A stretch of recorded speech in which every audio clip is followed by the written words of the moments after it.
2 nights ago, Everton and Leeds shared the spoils in a 6-goal thriller at Elland Road. Tonight, live on Sky 1, we'll find out who'll be turning somersaults on their way to Wembley.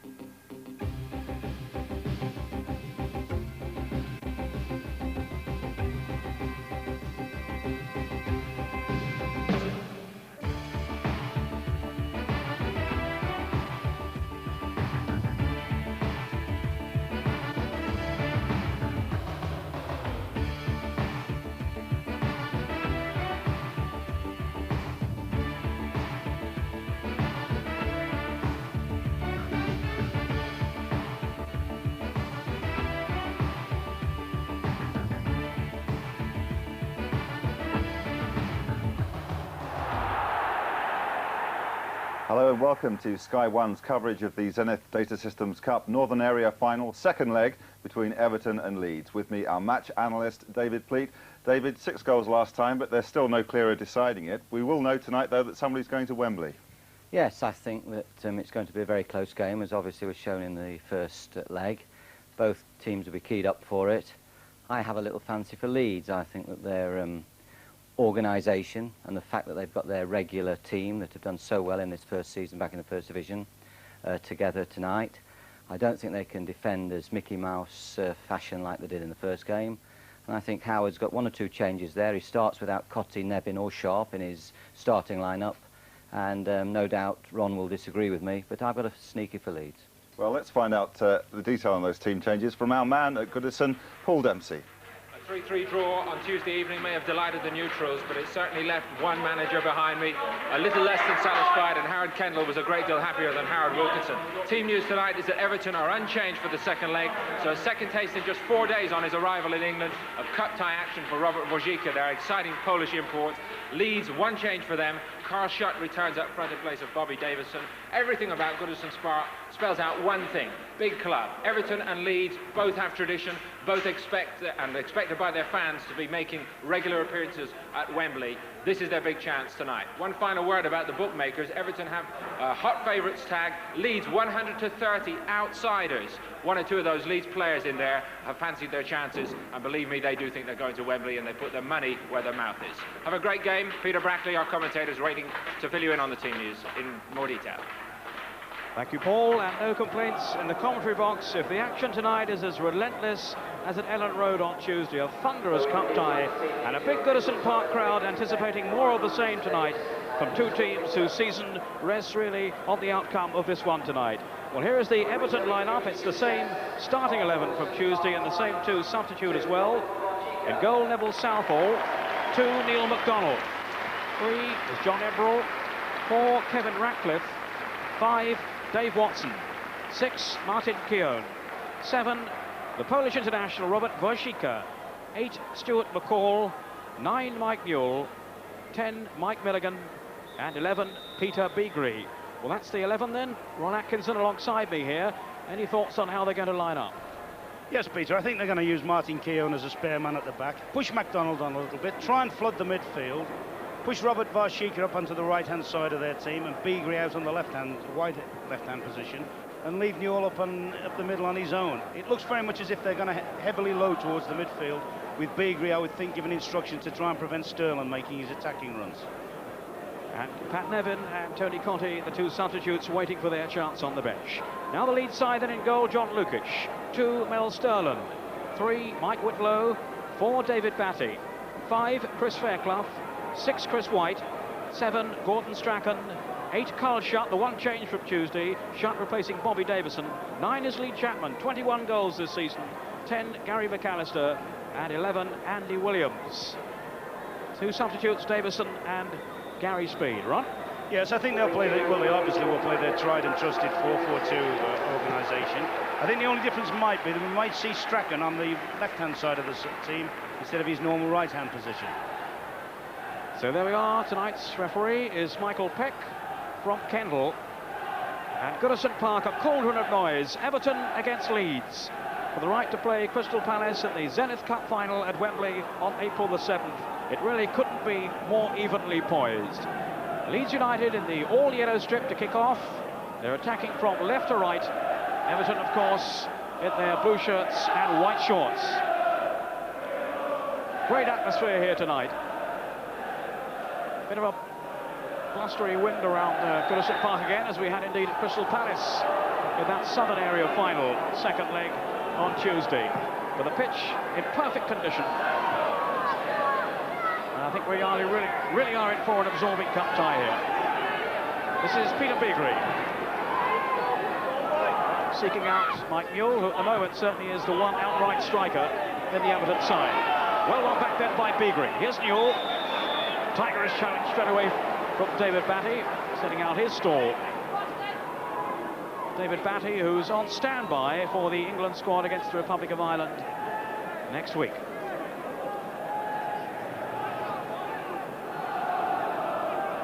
So Kevin Ratcliffe, the Everton captain, to take the free kick. Dave Watson has gone forward, and he's been in great form in front of goal in recent matches. Flags up for offside against Mike Newell, who scored at both ends on Saturday in the match at Southampton. A rather peculiar own goal, and then he made amends by scoring at the right end. But looking around, Ron Atkinson, what about your line-up and your thoughts on it? Yes, it's pretty well as we thought. As we say, Newell up the field on his own. Washika and Beagrie occupying the wide positions. Their responsibility will be to come and join in with the front man as and when the attacks develop.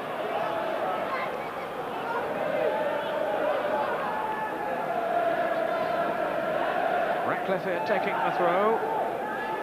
The man who led Everton to 3 successive FA Cup finals back in the 80s. That marvellous spell when Howard Kendall was first in charge of Everton. And he, of course, is now back at the helm after his spell in Spain and then with Manchester City. McAllister to Strachan, who is indeed operating wide on the Leeds left. What do you think the feeling is there, Ron? Why the switch there? Well, Gordon himself played a lot in their second division run towards the end of the second division promotion push last season on the left-hand side. He's quite comfortable there. I think as the game develops, he'll drift where he fancies anyway. And probably the lad Williams is far more comfortable on the right-hand side of the team than the left. Williams coming into the line-up in place of Gary Speed, who, as I mentioned earlier, is one of the 2 Leeds substitutes. Speed, who's really come on this season. He's had a tremendous campaign, but perhaps Howard Wilkinson feeling it's time now to make a change, so Speed not in the side. Yes, I think there's a big responsibility on people like Stuart McCall. If they're just going to leave Newell up the field as a lone striker, McCall, who's particularly good at making attacking runs, has got to make those bursts and join and even go past his front players. Came off Watson. Watson was then who hooked it away. Remember, it has to be settled tonight. If at 90 minutes they still haven't produced a winner, it's then down to extra time and maybe then penalties. Here's Peter Beagrie keeping up Pat Nevin. Batty for Leeds. Comfortably saved though by Southall from Lee Chapman, who scored twice in that first leg at Ellen Road. What a season he's had up front for Leeds. Joint top scorer among first division players with Ian Rush. Chapman's header to Strachan. Given away though very carelessly then by Strachan. Here's Beagrie.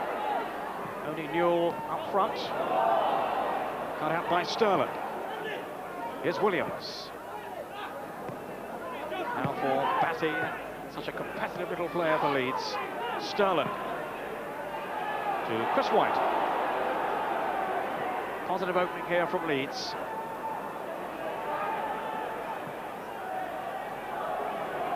Vashika. Buzz of expectancy around the ground when Vashika received that ball then. Goodison faithful seeing him for the first time here, of course, unless they were at Ellen Road. It was a bad tackle then on Gordon Strachan. And Mike Newell is going to be in trouble, and may well be booked here by Michael Beck. Indeed, it is a yellow card, first of the game, and we've only been playing a few minutes. Caution for Mike Newell. As Strachan turned away, he lunged out at him then. Yeah, that for me is a forward's rash moment of trying to be a defender. Mike Newell, I wouldn't have thought deliberately trying to maim the little man, but I would think it's just bad technical tackling. And he's dealing with the referee, of course, Michael Beck, who has something of a reputation for booking people. Well, I think it was absolutely right then to take the name of Mike Newell. Strachan needing some urgent attention. Well, let's have a look at how Everton reached this final. They beat Blackburn Rovers 4-1. In the quarter-final, they put 4 past Sunderland. Tony Cottee got all 4 in that game. And it was Cottee again who got the winner in the semi-final against Barnsley. And then 3-3, that thriller at Ellen Road on Tuesday. Well, Strachan is back on his feet now, while we're just looking here at Leeds' path to the final, to the Northern final, beating Wolves 2-1 at Molineux, then Derby 2-1, a match you may well have seen on Sky, and then Manchester City disposed of 2-0 in the quarter-final then. I can't help thinking, Peter, by looking at Howard Kendall's lineup, that he's picked a side that is prepared to go to extra time. He's probably looked at the situation. He knows Leeds have had 3. This will be Leeds' 3rd hard game in what, something like 6 days. And I think he feels that the longer the game goes, the odds will favour him. And he'll have people like Cottee who can bring on in the latter stages of a game. Yes, Tony Cottee can't get in the side. Despite scoring a lot of goals in cup football this season, and he admits himself it hasn't been a very good campaign for him otherwise.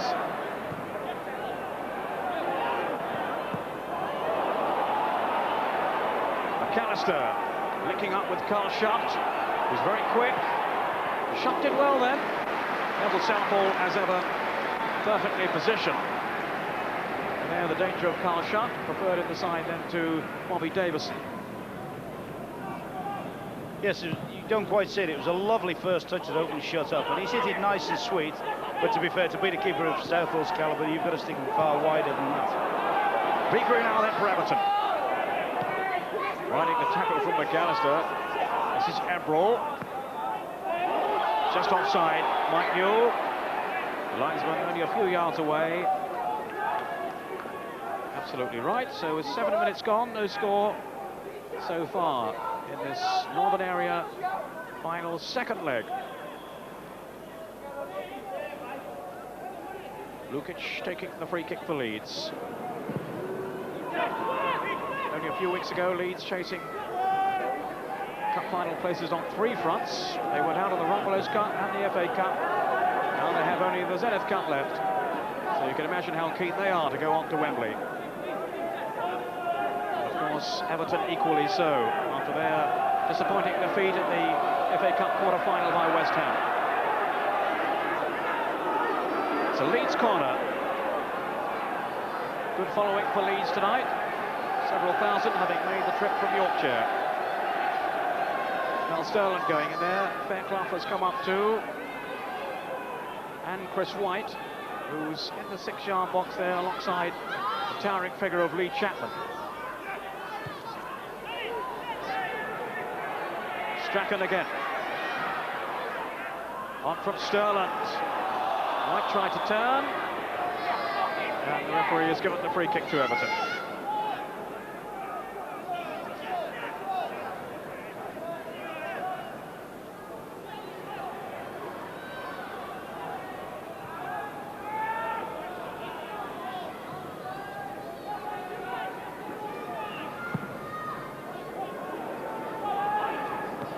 Away by White, pushing on Newell.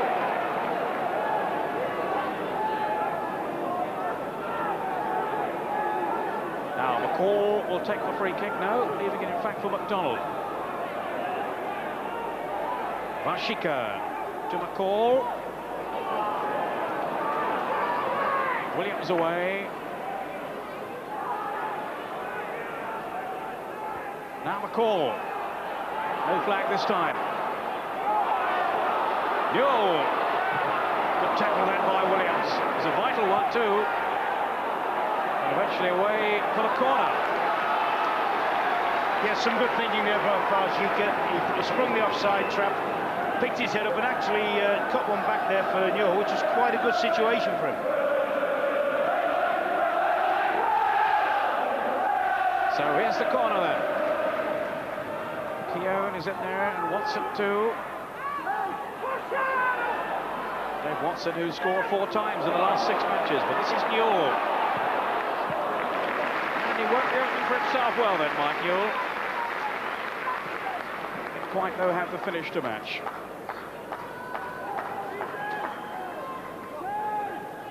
Yes, a good, brave, positive run there by Mike Newell. Didn't quite catch hold of his shot, but it was good to see him attacking defenders. I should mention also that Graham Sharp is injured, so not available to Everton. We were talking with Graham beforehand and not yet ready.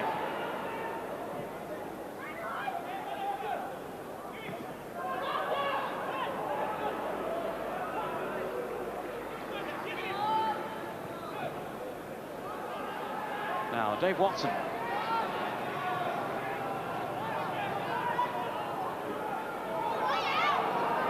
Away goals, of course, don't count tonight. It's just a question of whether the teams are level. Then we'll need extra time. 3-3 from the first leg. Williams.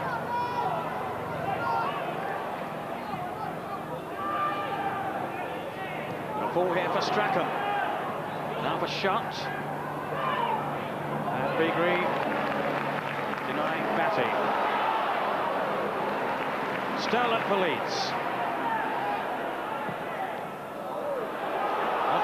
Into the path of Varshika, who has terrific pace.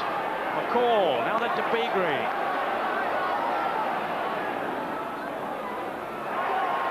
Beagrie doing well, and away by Chris White. And that wasn't too dissimilar to the one on Saturday when Mike Newell scored in his own goal.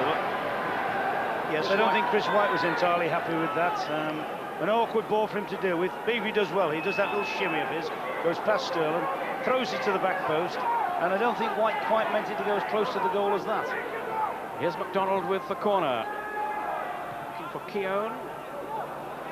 Just picked away then by Whitlow. McDonald trying to drill it back in again. Watson. And steered back to John Lukic. I think already, Peter, in the first 10 minutes we've seen that both these sides are sort of reared on classical football at Leeds, the great team of the 70s, and various Everton sides. Neither of these sides is afraid to, or too proud to just pop the ball up in the air. Whenever we approach the top third or free kicks or anything like this, you'll find they'll stick the ball up pretty high. It's a real cut and thrust cup tie at Goodison Park. Strachan with the free kick. This is Williams. Easily read though by Kevin Ratcliffe. Still one of the quickest defenders in the First Division. Strachan was shut. There's Williams outside him. Chapman looking for the cross in, and goes Chapman. Whacked away by Dave Watson. And now the chase is on for Newell with Fairclough. He's a very composed defender, but he showed too much of that to Newell there. Varshika now. And he just took it too far. He looks full of menace, Ron. Very much so, and obviously he's going to be a good technical player with his pedigree.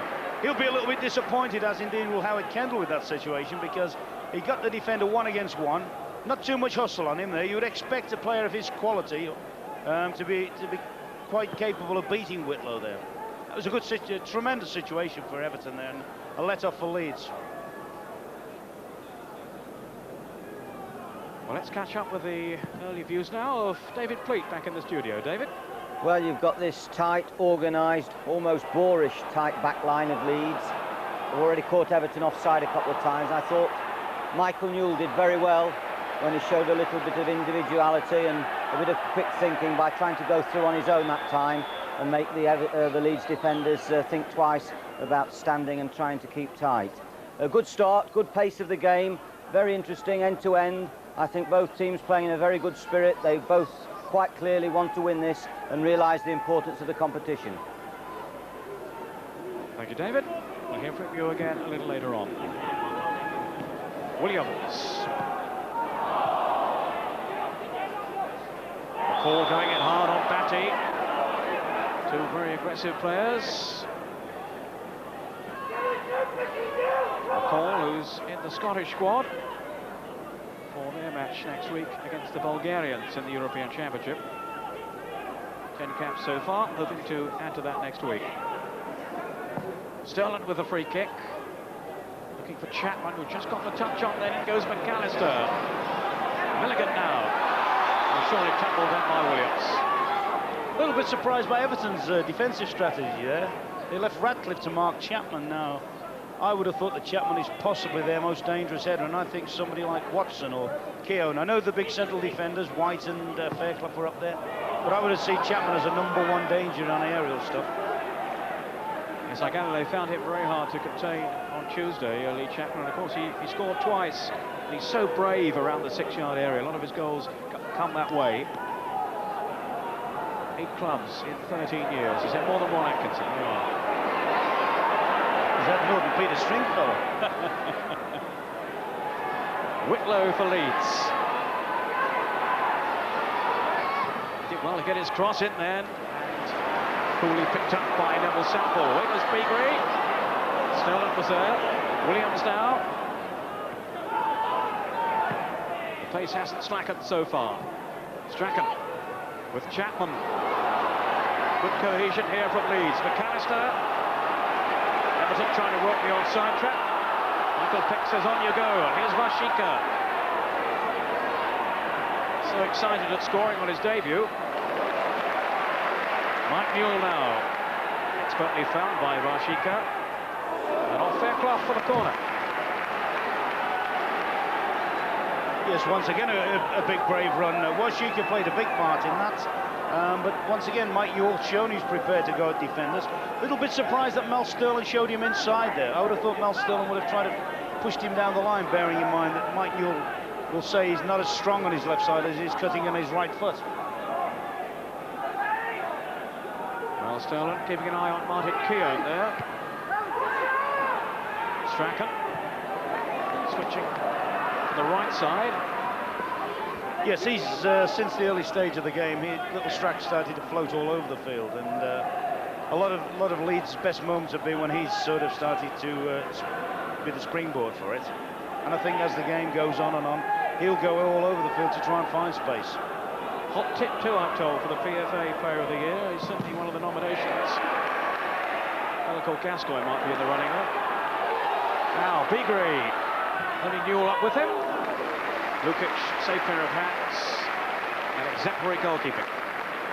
Yes, I'm sure Howard Kendall will have looked at when Manchester United knocked Everton out of the Rumbelows and seen how much trouble Lee Sharp gave to Big Mel. And I think that might be parcel of his thinking, playing Beagrie out here. Instruction, I'll give him the ball and tell him to attack Mel. Mel Sterling himself likes to keep coming forward, doesn't like to be occupied by a winger. I should mention at the moment there was a cat on the field. It's just left now by the gate over on the far side. Obviously hadn't got a ticket. It's gone now. It certainly caused some amusement in the crowd. And that'll be a goal kick to Leeds United. Wasn't yours, Ron, was it? You've got a dog, I know, not a cat though. I'm just saying there about Gordon Strachan. Would your vote go for him? Certainly, I mean, when the votes are more or less collected around about the February mark, he was arguably easily the #1 favourite. He may possibly, he got the injury in the semi-final, his form may just have dipped a little bit with that since then, but when the votes were collected, I would think that he wouldn't be far off the pace. It's April having to clear under threat then from Williams. John April, who got back well. Regular in the side now, John April, very versatile player. Slot into any one of a number of positions. That's Keown, taking absolutely no chance at all. And certainly a very positive approach from Leeds. And they've committed plenty of players forward here for this corner, which Strachan will take. Fairclough, White, and of course Chapman. But Southall didn't get there. Eventually it was Vashika who had to hoist it away. But for once, Neville Southall came to collect and didn't. Whitlow. Cut out by Ebrel. Only his father was Sterling. McAllister now. Good work, though, by Milligan. And here's Vashika. Here's Newell now. I felt Chris White was rather sluggish in the tackle, but he got away with it. And the danger passed away. But this fellow, Vashika, really does look exceptionally quick off the mark and playing with a lot of confidence in front of the Goodison Park crowd for the first time. Batty driving through. Milligan fouled him.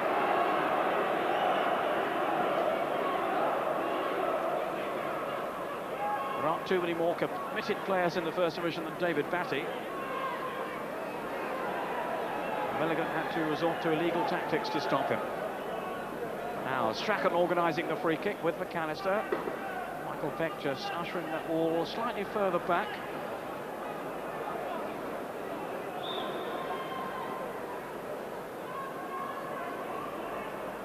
Sterling coming through. Oh, what a goal! Oh.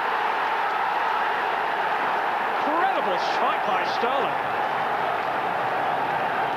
Well, I can't recall ever having seen a free kick hit any harder than that. That was quite amazing. Ron is speechless. You're seeing Big Mel at his best. I mean, he has absolutely slaughtered that ball. I mean, he scored one actually against Sheffield United, I think, last season, which everybody raves about. But that one, the only criticism, and Howard Kendall won't be happy, was the break in the wall.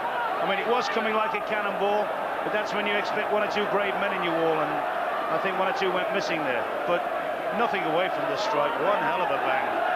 That was absolutely astonishing. The power behind that shot from Mel Sterling. Sterling, of course, who scored the opening goal in the first leg after only 34 seconds. And he struck again here for Leeds. They lead Everton 1-0. And that really has opened up this cup final now. An Northern Area final, the winners to go on to Wembley to play Crystal Palace. And Leeds are in front thanks to this remarkable goal from Mel Sterling. Neville Southall nowhere near it. And you're talking about one of, if not the best goalkeepers in the world. 7th goal this season. He can't surely run have scored a better one than that. No, that was a tremendous strike. As I say, on the negative side, you'd have to question, shall we say, a little bit of courage on certain Everton players there. When they're put into that situation, you tell them to face it with courage. You don't want to see them get hit on the back by the ball. The goal coming around about the halfway stage in the first half. Header on in from Chapman is shot now. Leeds really bumping. Strachan to Whitlow. McAllister. Big beaten by Williams. It goes Sterling. Fairclough now then to White.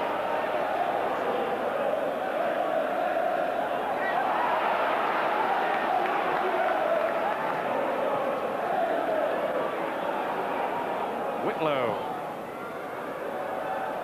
It's found shot. Everton reeling here. They'll have to settle down again. Ebrel. Yes, they certainly look decidedly edgy to Everton. I mean, I think Leeds have actually been the better side, although there have been moments when people like Newell, people like Vashika have threatened.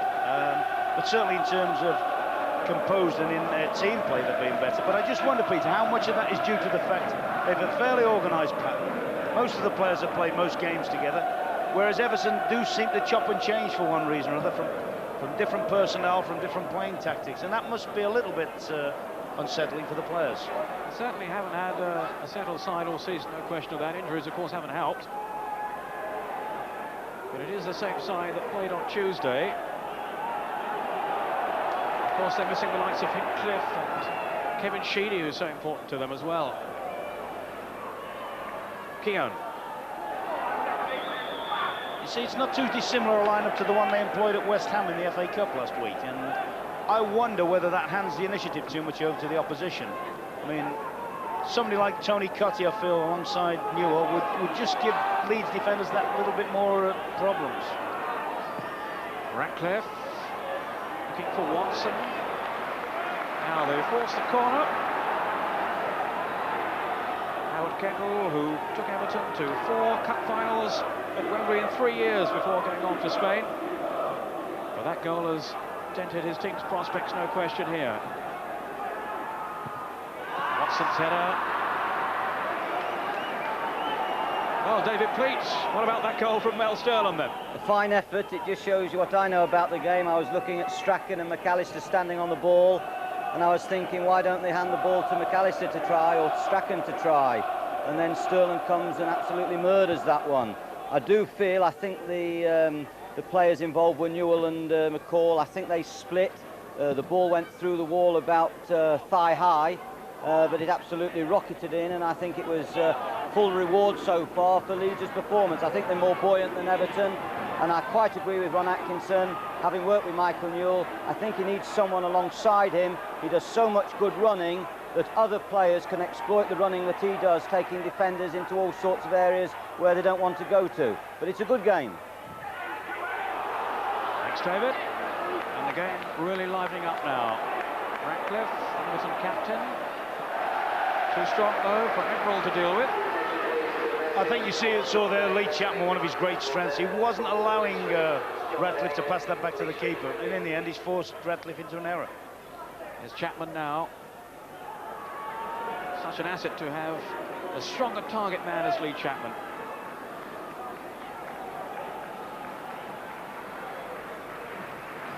Everton, who were beaten finalists in this competition back in '89 when they lost to Nottingham Forest.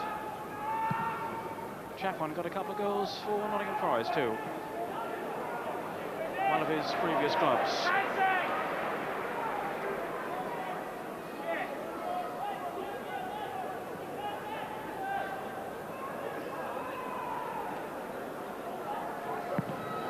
And of course, it's been a while since Leeds United were at Wembley. They played in the Charity Shield back in the mid-70s after they'd won the league championship with that marvellous side with Bremner and Giles and company.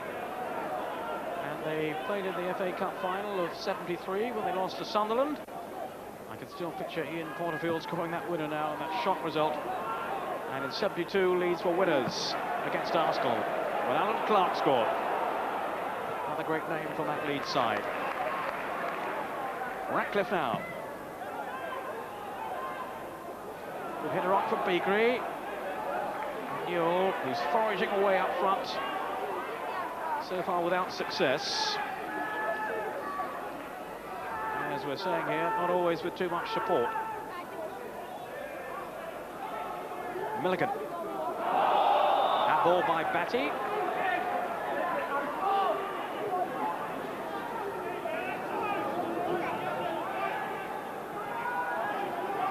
Now Beagrie with the free kick. He's got Keogh to look for, and Watson and Newell.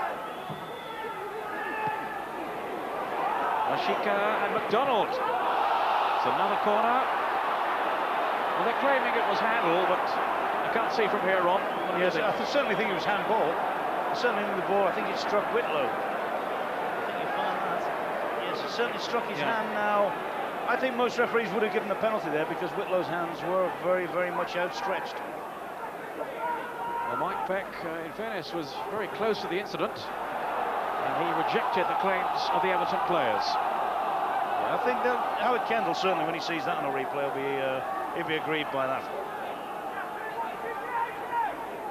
Yes, I don't know what view Howard would have had from down there on the Everton bench. One of those incidents that flashes by, and the referee turned down the appeals by the Everton players. Just kept in by Lukic.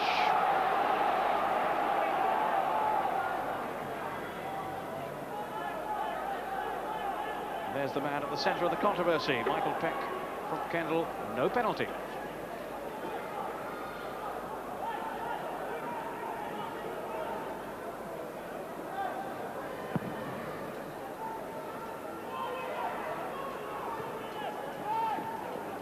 On from McAllister, Keogh finding Beagrie. Now Everall.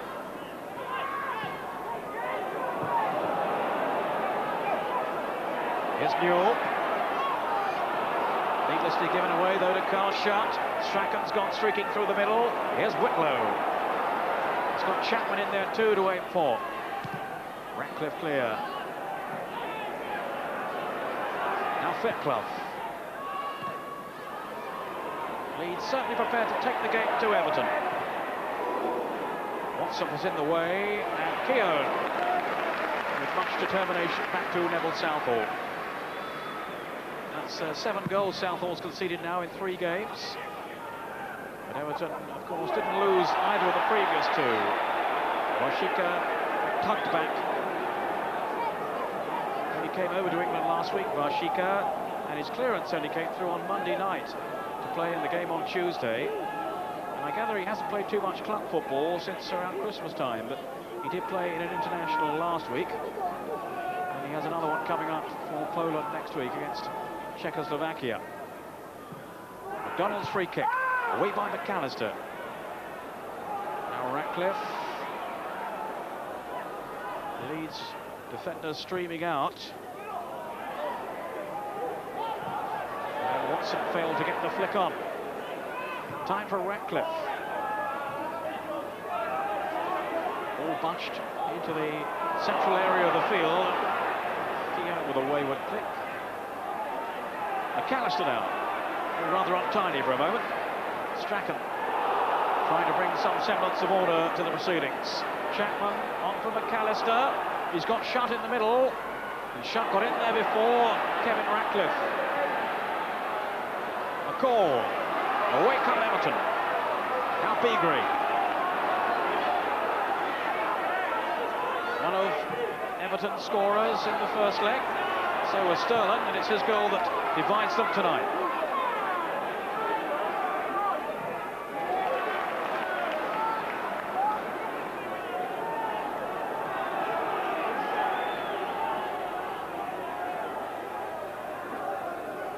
Beagrie.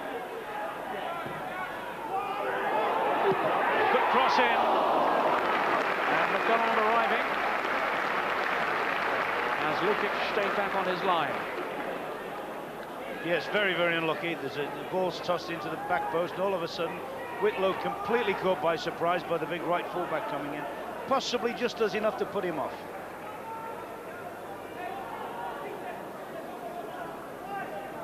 But certainly the prospect of playing in a Wembley final has fired these players up tonight. It is a very committed game.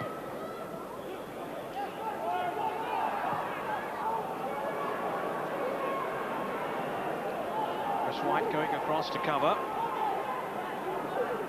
You see, in many ways, Chris White and Fairclough are having a little bit of a doddle because they've got Newell between them. One can pick up, one can just drop off, and even if Newell's fortunate enough to say knock the ball on, there's always a spare defender picking it up. I feel Everton have got to try and apply a little bit more forward pressure on their Leeds defence. McDonald to McCall. Varshika to McDonald. The 2 linking well. And the interception for White. And Whitlow to tidy up. So Leeds setting about their task well here tonight. Chris White and Fairclough at the heart of their back line. Pat Nevin and Tony Cottee on the Everton bench, wondering if they're going to have their chance. 2 players who can turn a match with their undoubted skill. Yeah, certainly Cottee, who's scored a lot of goals in cup football this year, will be looking at the Leeds defence, see how high they defend up the field, see how much space they leave in behind them, and will fancy his chances on latching on to through balls if he gets on and any get played through to him. That's one of the things Leeds do. As soon as they clear the ball, they come up high. They leave a lot of grass behind them. And quite honestly, that does mean that anybody that's is prepared to run into spaces often gets a lot of joy against that type of play. Oh, Strachan's got space here now. Found by McAllister. And Strachan off the post. Oh, what dismay then for Gordon Strachan, who was in the clear. And he will be so disappointed. Everton's defence then torn apart by McAllister's shrewd pass. And Strachan beat Southall, but not the post.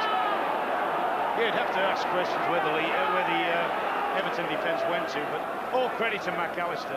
I mean, here we see Strachan going through, steadied himself, gives a little shimmy, possibly has hit it a little bit too precise. Unlucky, people may say. I think the little man will feel he should have scored, but he should have scored. What we didn't see on the replay there was McAllister's bit of vision earlier. Super pass to find Strachan in the clear. Well, McAllister isn't allowed to vote for Gordon Strachan in the PFA Awards, but if he was, he probably lost his vote then.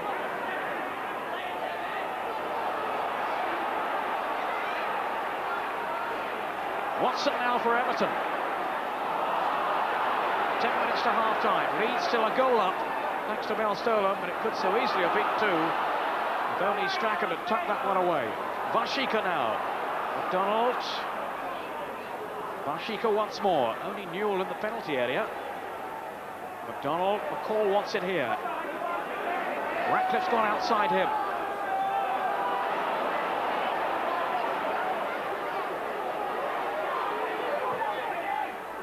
Too long for Newell. Fairclough didn't clear too well though, and then Whitlow just got it before McDonald.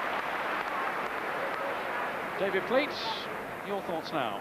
Well, Leeds certainly have picked up a better rhythm. I think Howard Kender will have to work harder than Howard Wilkinson at half-time. Lukic, generally speaking, has been untroubled, and McAllister is just beginning to make one or two of those subtle passes that is his trademark. And I think at the moment Leeds will be quite satisfied with this first half performance. Certainly the pace of the game, considering the games that both clubs have played in the last 10 days, says a lot for the fitness of the players.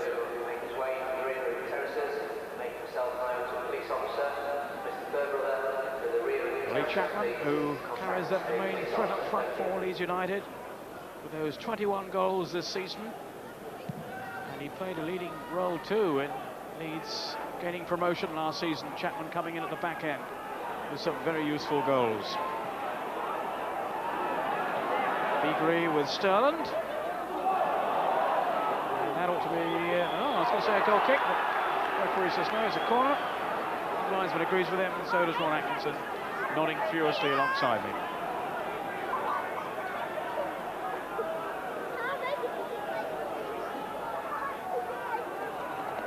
Keown hoping to make an impact. Lukic, who's around 6'4", didn't have too many problems with that one. No, interested as well to see Leeds' tactical formation against corners. Once again, one of these sides put a big responsibility on their big goalkeeper and leave no one covering the post. Don't have a defender on the line. You know, I think that's fraud. I think that's looking for trouble. But obviously it's been successful for them. Well, here's Vashika hoping to create a problem or two. McCall. Came off Williams. Another Everton corner. So they're stepping up their game here now in search of this equaliser.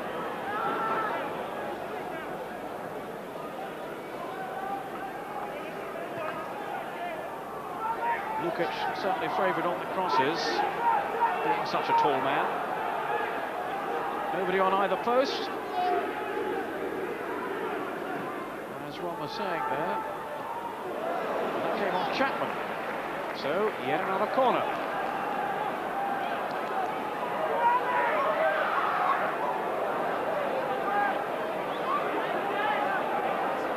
Lee Chapman prepared to ply his trade at either end. So the cat is back. Shutt cleared it. Not the cat, the ball.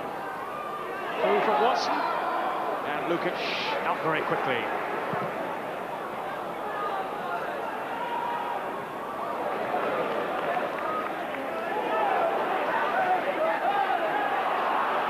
McCall.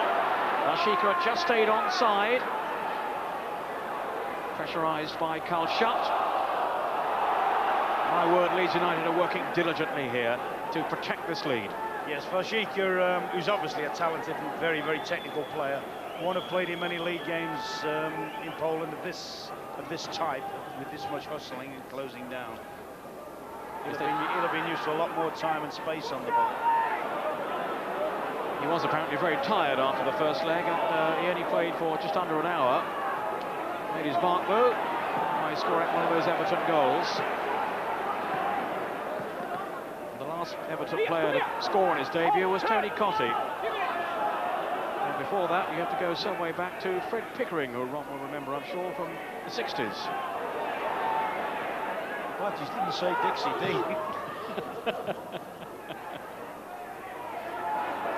McCall.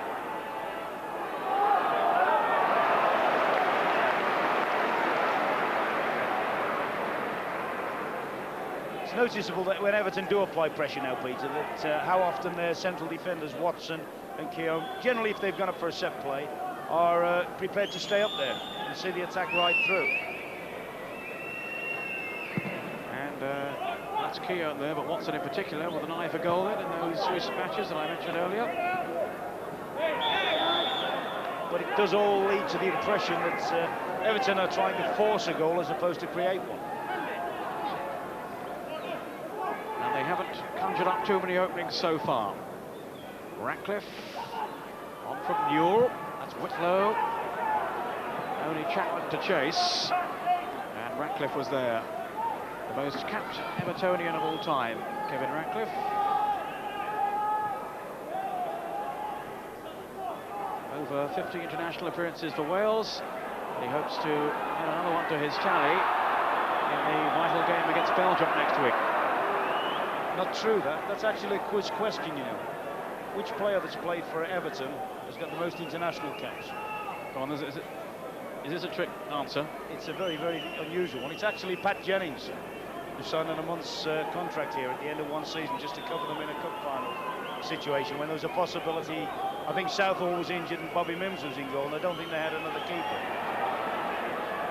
Thank you, Ron. Not a lot of people know that. You've been reading that old Charlie Buchan monthly again, haven't you?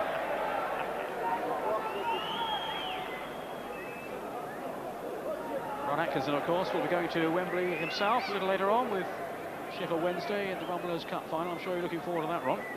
Yes, very much so. I mean, so I can fully appreciate what both Howard Wilkinson and Howard Kendall are anticipating, because I mean, particularly for Howard Wilkinson, I don't think he's taken the team to a final before, but even Howard Kendall, that's once had a season ticket there, he'll desperately want to go in this competition. And have you found a lot of friends and relatives you didn't know you had, all seeking tickets now? Yes, but you're not getting any. No. I want 5 for the Royal Box. This is Fairclough for Leeds, and they certainly have the upper hand at the moment. Everton have had a fair amount of possession in the last few minutes without really getting anywhere. And no question, Ron, that Leeds will be the more satisfied of the two teams at this stage.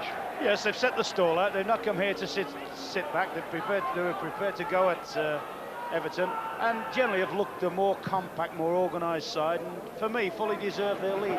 Although I'll say this, I think the once or twice that Everton have put anything together at all, Peter, they've looked a little bit threatening. Well, it's Leeds United who are threatening here. A foul on David Batty by John Everall. Everall, who was booked in the first leg, and is due, I gather, to start a ban fairly soon. McAllister. A touch on. Neville Southall had to get down there very quickly. He certainly had to be at his most alert as it came off Dave Watson. Vashika, fouled by Sterland. I think we missed a big point there, though. A little bit more pace on the ball from McAllister could have had Southall in trouble. Full marks to the big fella. Quick as lightning, picks it up and zooms the ball out to Washika, who's just been fouled, and it's now give Everton a chance to attack. Neville Southall.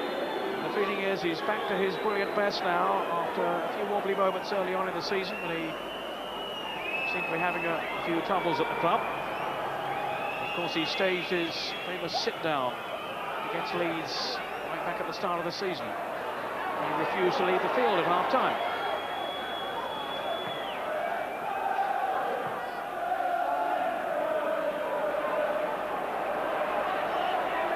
Here's Strachan.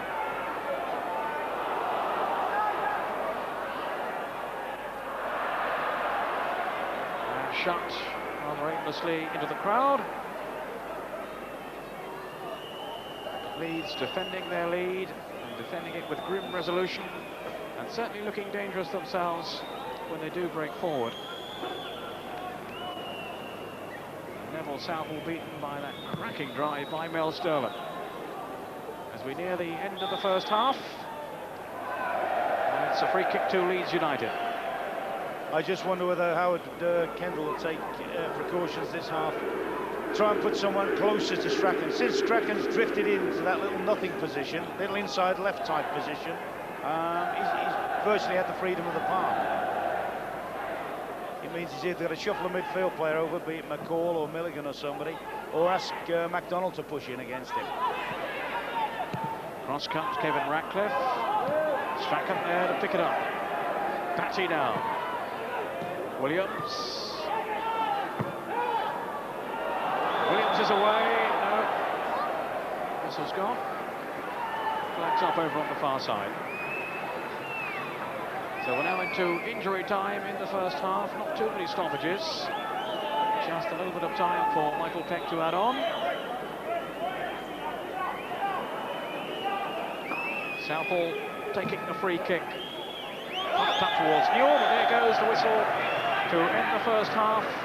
And certainly the honours so far going to Leeds United. And that storming free kick fired in by Mel Sterling, the man who gave Leeds the lead in the first leg. He's done it again.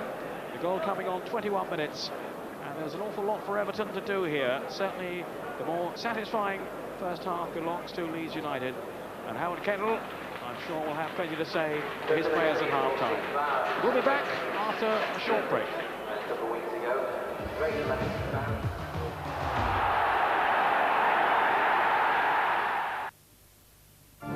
Once, four-wheel drive was mostly for rally cars.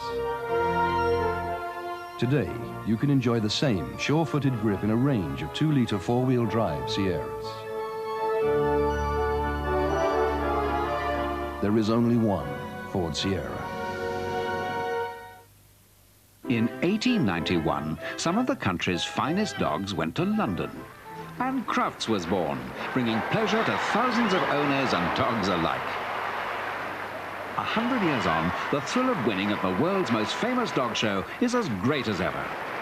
But only one of them can be Crufts' supreme champion. And like so often in the past, it's a dog fed on Pedigree Chum and Pedigree Chum Mixer. No wonder top breeders recommend it. Excuse me, do you remember your first dime? Aye. The first dime bar you ever had. Do you remember it? Aye. Dime bar? Dime bar? Hello? Well, thanks for joining us. Crisp butter almond and smooth milk chocolate. You never forget your first dime. That bloke's a nutter. Oi, nutter! I want to grow up in a place where people don't mug other people. I want to grow up where kids don't sniff glue. I want to grow up in the street where my gran can open the front door without being frightened. No one breaks in our house and steals our things. I want to grow up in a place where people don't spray graffiti over our walls, and my dad can leave his car without the radio getting nicked. You can make the world a better place to grow up in with the help of this free handbook. It's packed with ways to protect our families, our homes, our possessions. To get your copy, phone 081 569 7000. And be ready to get cracking in Crime Prevention Week. When you find your dream house, talk to Equity and Law about a mortgage. We'll get you in no time. Equity and Law, opening doors since 1844.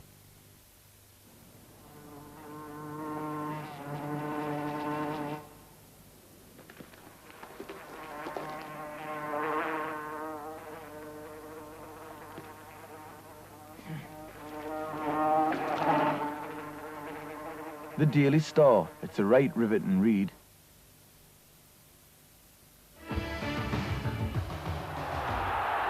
Welcome back to Sky One's coverage of the Zenith Data Systems Cup Northern Area Final, second leg.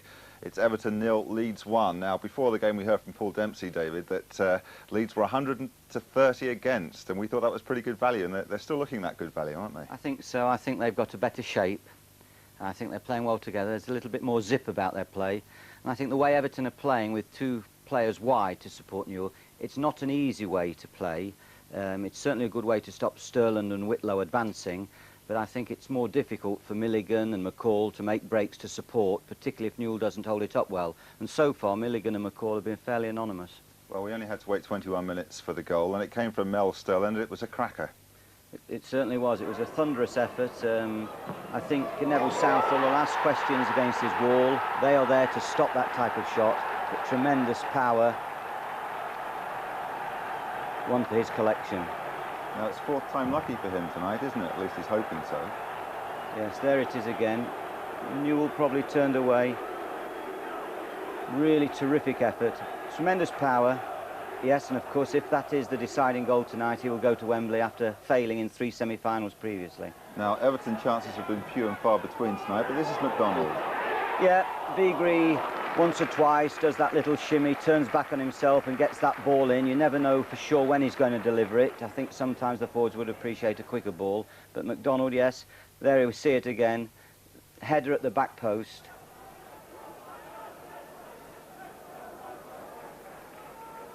Now, this is where Leeds might have made it 2-0. Gordon Strachan in oceans of space, I think, is the expression. Yes, McAllister saw that, picked it up very quickly. Must have got a shout from Strachan, saw out the corner of his eye. Looked as though he was going to get to the side of the ball. Southall did a terrific there. He stood as long as he could before making a play for Strachan. And Strachan will probably rue the fact that he might have played it to the other side. Could have settled the game possibly, at least put Everton in a very difficult position. OK, David, thanks very much. A lot more from you later on. Let's first of all hear from Paul Dempsey, who has a very interested observer up there at Goodison. Understatement of the year, Matthew. This is the gentleman who, on better days, makes Everton's passing game hum along. Kevin Sheedy, Republic of Ireland midfield man, not playing at the moment, injured. Let's first of all see your reaction to the first half, Kevin. Pleasing for us from a point of view is that we could have been 2-0 down, and I think the game would have been all over. So with 1-0 down, we've still got a good chance, so we can only play better in the second half. A bit disappointed with the first half performance, but as I say, we can only improve really the second half. How does a team which creates so many chances on Tuesday night go a whole half without looking like creating a real chance on a Thursday night? Well, we're just playing with Mike Newell up front. I think we've got to sort of hit better balls into him and also get the midfield players getting around supporting him. I think at the moment we're not looking like creating many chances, so I think we've got to push more players forward from midfield and try and get on the end of a few flick-ons from Newley. A word about yourself now. How's the injury, and what are your chances of taking your place with the Republic of Ireland very quickly? Well, I'm hoping to be in the first team on Saturday, so I need a game badly. So I'm hoping if I can come through the game on Saturday, then it puts me in chance of a game on Wednesday. OK, I sense a rather quiet confidence from Kevin Sheedy. Thanks very much indeed, Kevin. Enjoy the second half. We'll take a little break here. See you again afterwards for the second half.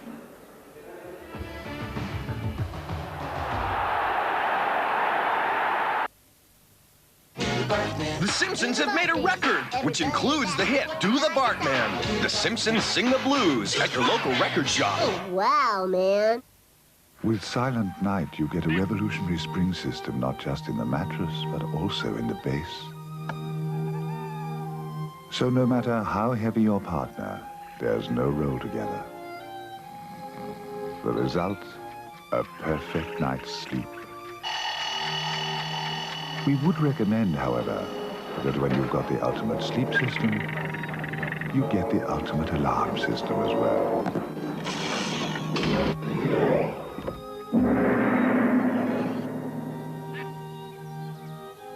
The ultimate sleep system from Silent Night.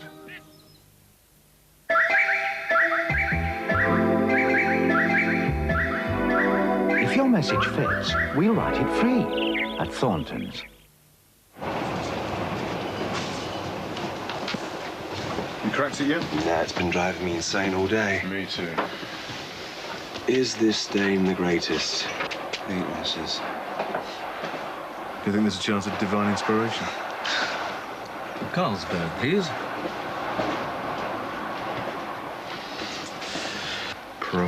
Lee.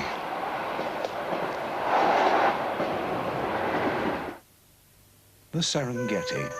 Every year, this vast plain is host to thousand upon thousand of wildebeest on their annual migration. So, where is everyone then? Search me, mate. Last year you could not move for wildebeest round here. We got a situation here. Gallagher knows too much already. He has to be eliminated. I saw Gavin by the water and all. He said he'd be out here.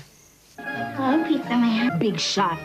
Cheated on your wife. Hey, did you shoot him or not? I think so. I got a bullet in my head. Something is up. Something is definitely up.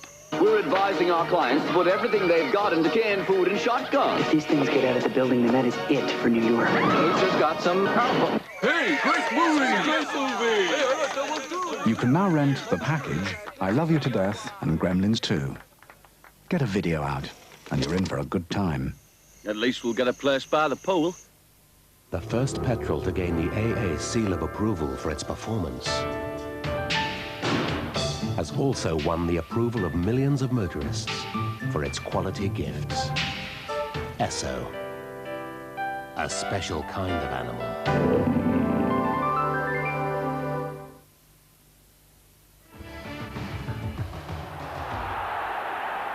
Welcome back. It's the Zenith Data Systems Cup Northern Area Final, second leg, and it's Everton 0, Leeds 1. Leeds 4-3 up on aggregate over the two legs. David Pleat, what would you have been saying in this last couple of minutes if you were Howard Kendall?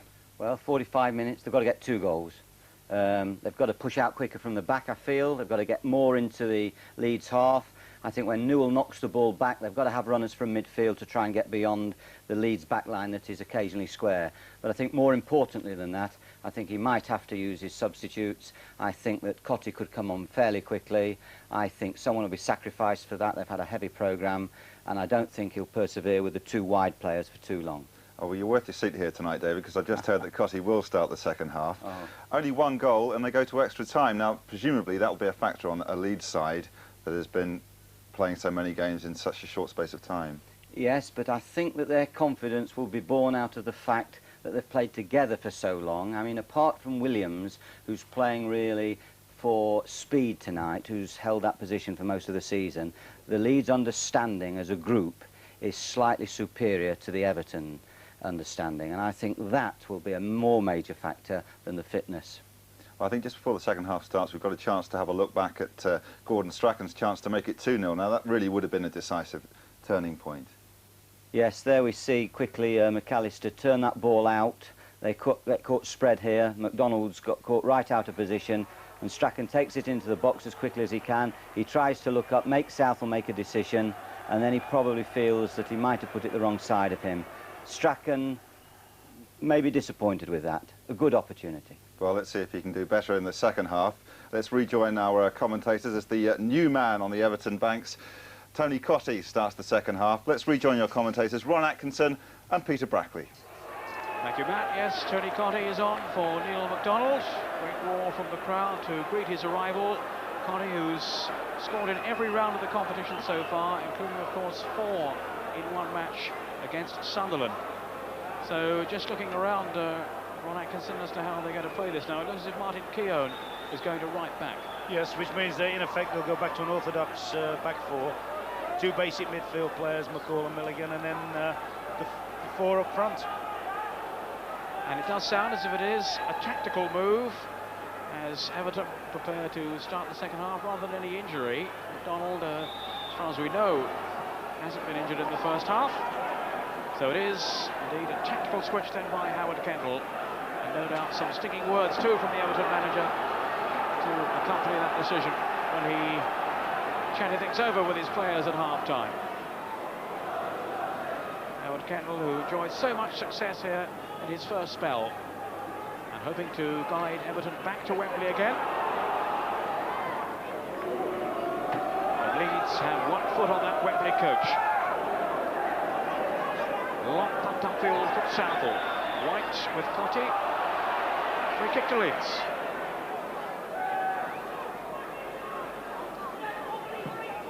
Strachan. So the Leeds defenders now with 2 men to mark up front rather than 1. Newell joined then by Cotty. McCall's header, and he was pushed as he challenged.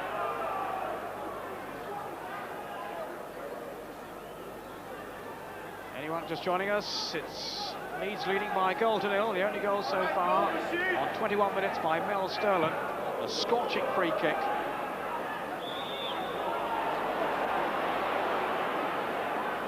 Mel Sterland, who's played in and lost 3 previous Cup semi-finals. 2 in the FA Cup with Sheffield Wednesday, and 1 in the Rumbelows Cup, of course, with Leeds this season.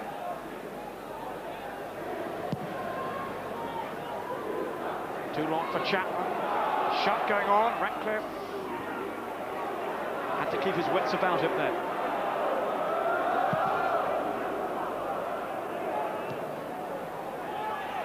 White. Here's McCall. Now then for Milligan. Scrapping with Batty. Sterling comes away with it.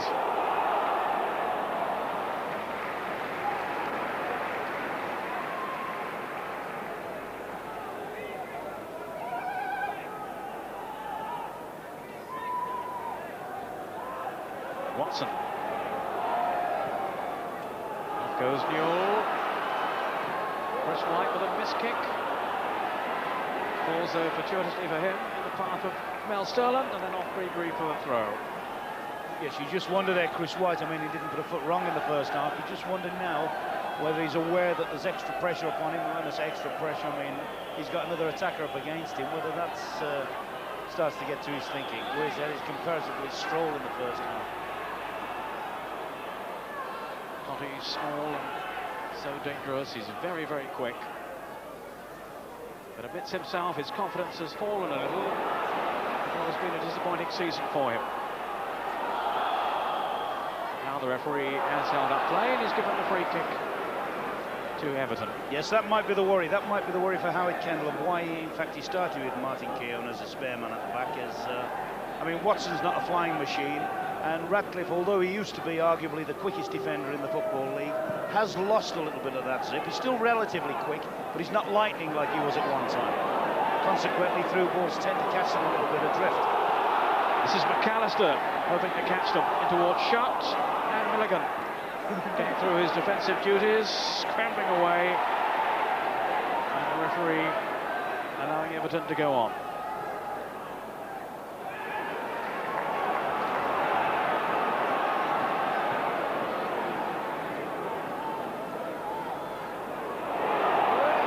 Showing so much appetite for this game.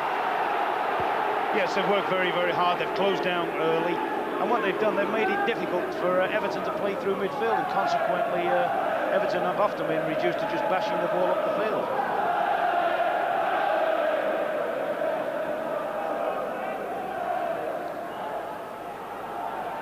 Didn't reach Chapman. Now Batty with Sterling. Chapman's pulled across it towards the middle. Strachan now, the referee with his arms aloft saying, on you go. Still Strachan. The Leeds captain doing so well. Now the flag's up, offside as McAllister strayed. Strachan beavering away in Leeds' cause. What a fantastic buy he has been for Leeds United.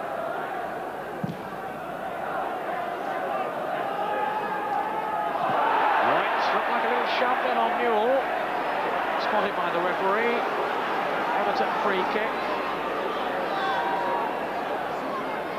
Newell doesn't, or rather White doesn't look too happy with the decision, but it certainly looked to me as if there was a shove there on Newell.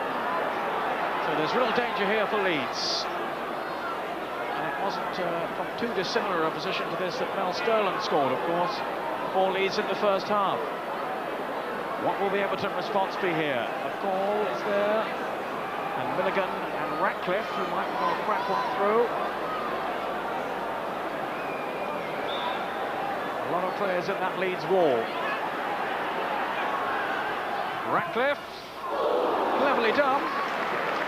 Rather different to Sterling's free kick, and it didn't produce the same result.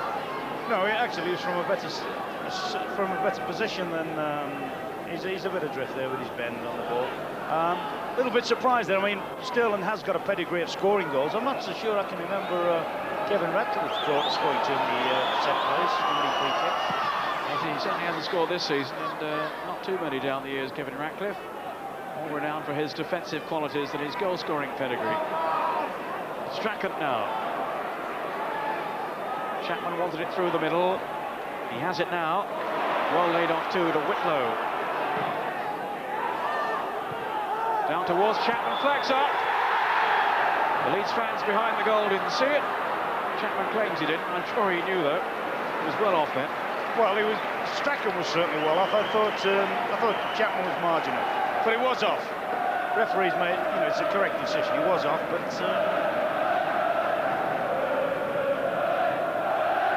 tucked it away nicely. Yes, an excellent finish. Didn't count though. Gotti, that looked to be handled. Referee was only yards away. Says play on. Milligan's header. Not got in well. Ashika now with Strachan. Keown. Some desperate defending by Leeds here. Whitlow away. McCall. It's amazing, isn't it? Everton haven't really played any better the second half, but just by the virtue of the fact they've got the extra man upfield, they're just knocking things forward, but they've always got that extra man now to occupy both White and Fairclough. And in actual fact, they've been able to build some pressure up on Leeds. Keown. It's got pressure arriving now from Carl Shutt. Rashika. Newell.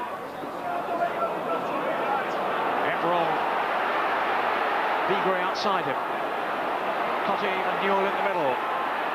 Still Vigre. Oh, rather disappointing though for Peter Vigre. He doesn't get too many chances as a first choice in the side. No, I think his manager in that situation will have wanted him to attack Mel Sterling on the outside. By coming in field, he's actually cluttering the thing up. Time wasting, Howard suggesting there. Seemed very relaxed before the game when I was talking to him, Howard. I'm sure his heart's pounding away down there on the bench. Alongside him, of course, Colin Harvey, his assistant, and the man he took over the job again from earlier on in the season. A combination that took Everton to so much success back in the 80s. Sterling now. Ratcliffe finding Newell, who slipped Chris White, but not Fairclough.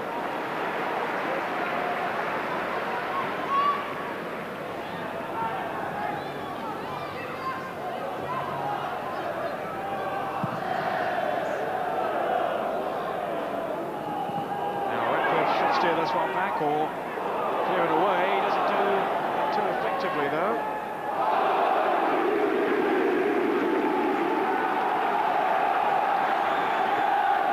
Leeds corner, thanks to the hunger shown then by David Batty. His aggressive qualities forcing the error. Strachan to take the corner. Fairclough and Sterling are in there. Chris White on the edge of that 6-yard area. In goes Shutt bravely. And a whisker away. So, David Pleat back in the studio. How do you think the second half is shaping up? Well, I think there's certainly a little bit more passion about the Everton play. They're certainly trying to get the ball forward a little bit quicker. They've got more people forward now to compete. But I do feel that Fairclough and White are in their element when they're battling physically against forwards. And, of course, when they clear the ball, they clear their ground so well, the Leeds defence, that I feel that as the game goes on, the Everton side will be even more susceptible to a break from Leeds. But once again, fascinating early period of this half. Thank you, David. 1-0 it remains. The only goal scored by Mel Sterling after 21 minutes. But it could so easily have been more serious for Everton if Gordon Strachan had scored what seemed to be a fairly easy chance towards half-time. His shot coming back off the post. Gordon Strachan now 34 years old and still going strong. White with the free kick for Leeds United. McCall. This is Wachika. Now then for Keown. Towards Cotti, blasting down the middle. White just got a foot in. And Whitlow the rescue.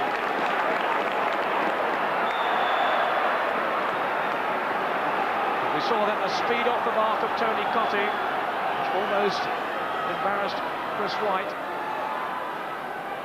Beagrie has trotted over to take the corner. Keown is forward and Watson too.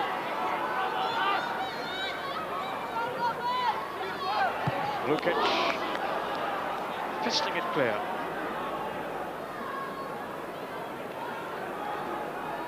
So the Leeds defence under stern examination here.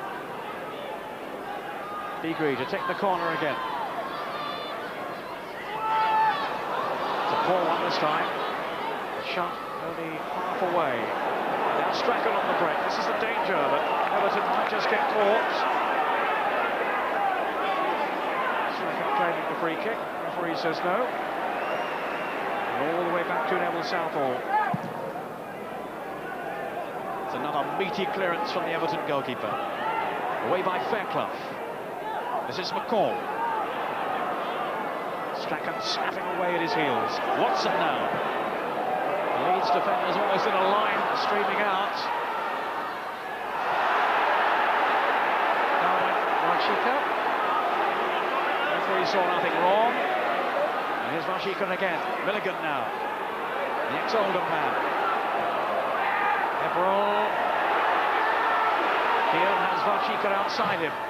Cotti and Newell driving on the cross. Newell's header. Yes, that's a super ball from Wachika. I mean, he will show his technique if he's given the opportunity to. And he'll be better employed, you know, if Everton are a little bit more prepared to pass the ball around. I know they're anxious to get back in the game, and perhaps the game plan is to try and load it up on top of the Leeds defence, but I can't help feeling if they played with a little bit more composure and tried to get through midfield a little bit more with the ball, try to get Milligan and McCall on the ball a little bit more, I'm sure their quality would improve somewhat. At the moment, it's all very frantic. Just a reminder, if Everton do equalise, we have the prospect then of extra time. It has to be settled tonight. Extra time and penalties if need be. The winners to play Crystal Palace in the final on April the 7th at Wembley. And whichever team goes through, it really is a mouth-watering prospect. The final, with Crystal Palace playing so well, coming through against Norwich City, a match you may well have seen on Sky on Tuesday night. Now Keown looking for the long throw in here towards Newell. Watson up there challenging now. Cotti couldn't turn away from Williams. It goes McCall. Fairclough away. Strachan now on the break. He has shot away on the far side. Batty went outside him. Now McAllister. Strachan.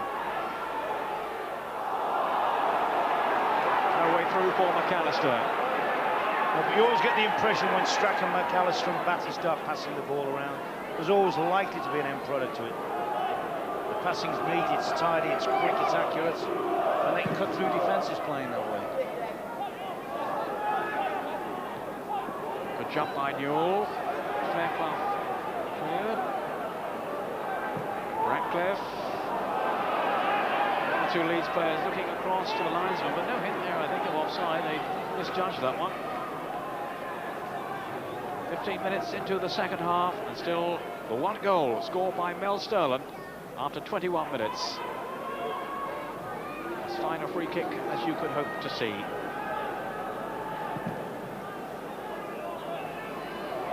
Another rocket of a kick launched by Southall. Sterland pumps it the other way. This is Milligan.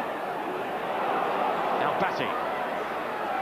Crunching into tackles. It's like a pocket battleship.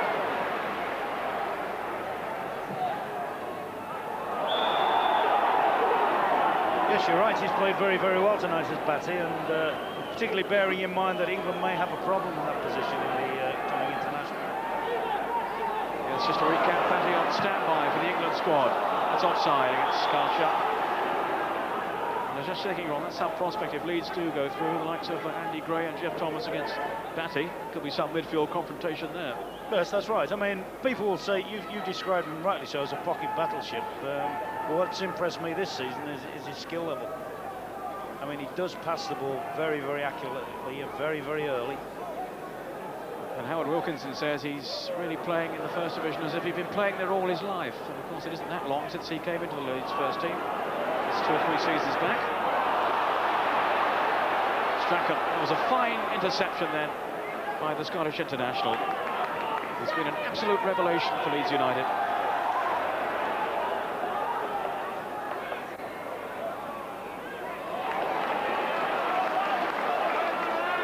People have said, well, maybe Manchester United shouldn't have let him go, Ron, but I think, in fairness, Strachan's taken on a new lease of life, hasn't he? But we'll come back to that in a moment, because here's Williams now. Does he have the pace? Well, he accelerated clear, but the finish was lacking. He got the pace, he got the power. It was a superb, positive run. Here he goes right for the heart of the defence. It gets a little bit ugly around his feet just here. I think he maybe tended to get a little bit excited. The ball's bobbling up a little bit. But I mean, that's another one, like you said, a Strachan situation when he hit the post, when he could possibly put the game beyond doubt.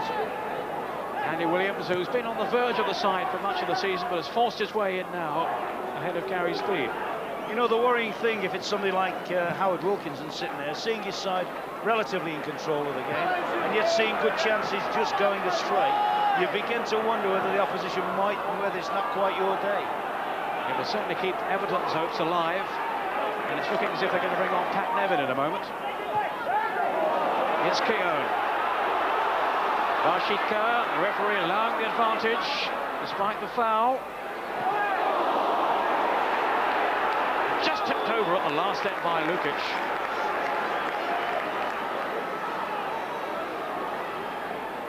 Beagrie, who went in very bravely then. And what he doesn't know is that he's the man who's coming off anyway. Yes, that's a good ball in from Bashika. Brave attempt, actually, from Beagrie. He's actually quite a useful header of the ball. McCall to take the corner.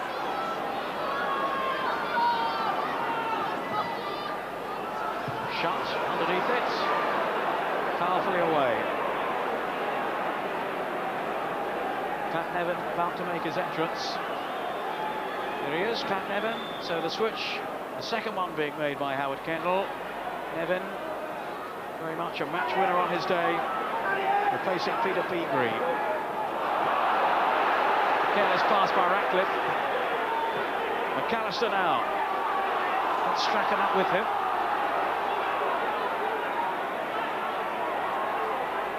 Williams. Strachan taking up such a good position there. And the old pro just weighing up the options. And a little too long for Lee Chapman. So Ron, Beagrie off, Pat Nevin on. Yes, I mean, that's all sorts of possibilities. Nevin can go in as a straight 1-for-1, play on the left-hand side, which he's done on many times. He can play free, or I'm just wondering whether the Polish lad can switch in that flank. It seems as if he likes to use his left side quite a bit, so there are a number of options. It looks straight away as if he's going to drop in a straight 1-for-1 swap. So on comes Pat Nevin, who played in the first final of this competition back in '86 when Chelsea beat Manchester City, picked up the winner's medal. Williams. Tell you what, he's got some pace, Andy Williams. Yeah, it's been very, very impressive. He was, in fact, in one of the early games we saw against Derby County. Played well in that game. He's played very, very well tonight. In fact, that to me has been the biggest single factor has been the midfield control of the Leeds players. He's been on the transfer list, but I think as long as he's in the team, he's happy to stay on.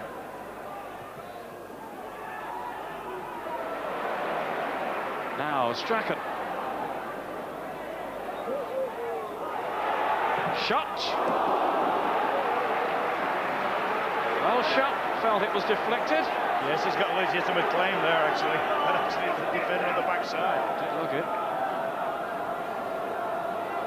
I'm just told that down near the bench, a spectator shouted at Howard Kendall and said, "You've got no idea, Howard." And he apparently said, "I can't take them all off." Retaining his sense of humour, Howard, in the heat of this Northern Area final. He has taken off Peter Breegery and he has brought on Pat Nevin, almost at the halfway point of the second half. Leeds still winning by a goal to nil. Mel Stolen the scorer.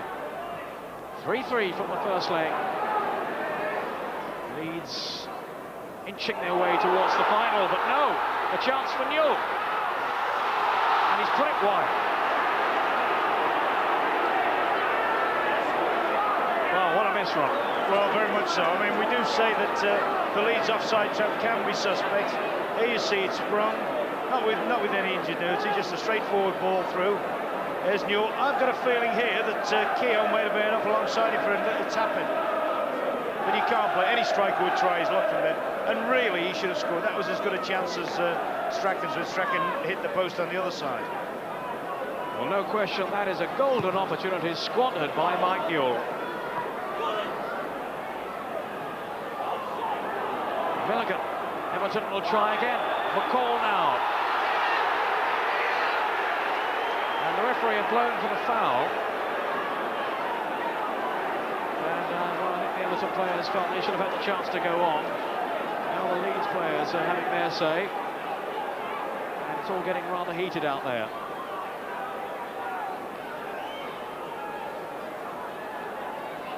Michael Peck, the referee, issuing a yellow card. Here's the incident again. Now, Cotty is through from McCall's pass, but already the Leeds players have stopped and the referee's whistle has gone. Yes, you just wonder, I mean, you can't have it both ways, but you just wonder whether, in fact, the referee could have delayed his decision a second or so. Ratcliffe taking the free kick. Clough, it was Milligan, whose foot was very high, and as he calms it all down. David Pleat, your reflections at this stage? Well, I think that it's in the engine room where Leeds are still holding the aces. I feel that Strachan's got the bubble. Williams is beginning to show his pace, and McAllister and Batty are combining well and neat and tidy. But as we all know, it only takes a second to score a goal. I suppose Mike Newell will reflect after that miss that he wished he'd never had the second. Thank you, David. And I wonder how costly that miss of Mike Newell's is going to be. Milligan back to Ratcliffe. Here's Cotty. He's certainly looked bubbly and full of life since coming on. Now Ratcliffe. He's looking for the offside. Didn't get it. Ratcliffe towards Newell and Varchika. Now, how good will the service be? Well, he's forced the corner. You know, Leeds could safely say that they possibly went out of one cup competition, the Rumbelows, by trying to overplay the offside trap, and they look as if they're living a bit dangerously with it now at the moment, Leader. Varchika taking the corner. Everall has to fetch. Ratcliffe now. Again, the Leeds players at the back looking across the line and hoping to spring the offside trap. 24 minutes gone. Mel Stolen's goal, the only one so far. Is it going to be enough to take Leeds United onto Wembley?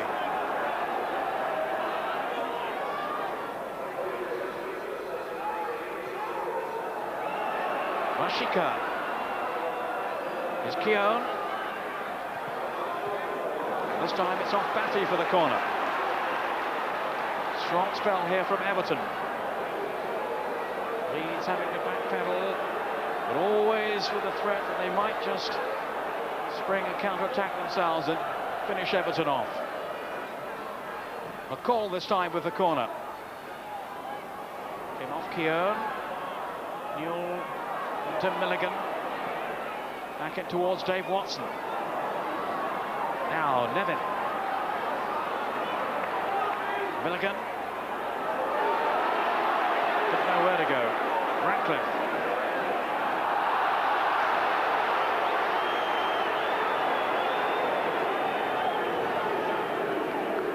you feel if Everton are going to get anything, they're going to have to get it in the next 5 minutes or so. They're playing this pressure football, forcing the game a little bit and trying to drive a goal, actually. Not very pretty to watch, I must say, Peter, but if it comes off of them, effective. Leeds still in control then of this Northern Area final.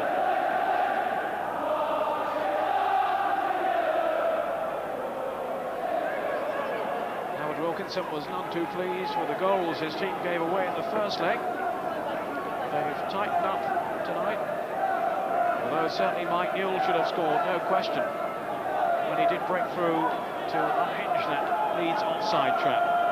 Yes, I think one of the problems the Leeds players may face at the moment is they're in a situation that not many of them have been in before, leading in a semi-final, and it's a question now whether they hold the nerve. Now, obviously, the little captain's going to be very important to them now. So a wayward back pass from McAllister, and the pressure got to him then.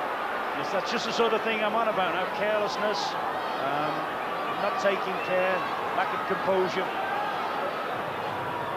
Bit of tiredness too. It's been a long, hard season for Leeds. So many cup ties.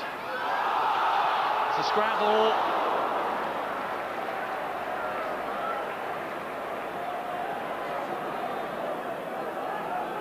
No joy again for Tony Cottee. Just bounced up into his path then. That's the mark of a good striker, isn't it? Everything seems to fall to him when he's around the penalty box. But I was saying about the demands of the season, and Howard Wilkinson feels perhaps he underestimated just how much the number of matches in the heavy schedule would take its toll of the Leeds players. And they've certainly been off colour in 1 or 2 matches recently.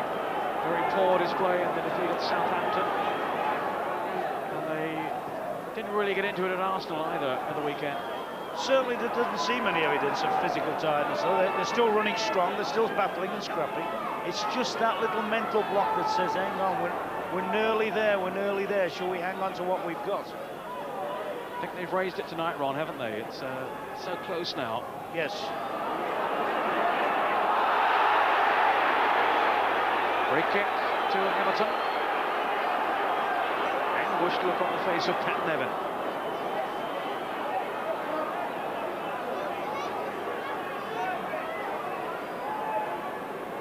So Leeds pulling everybody back to defend the free kick.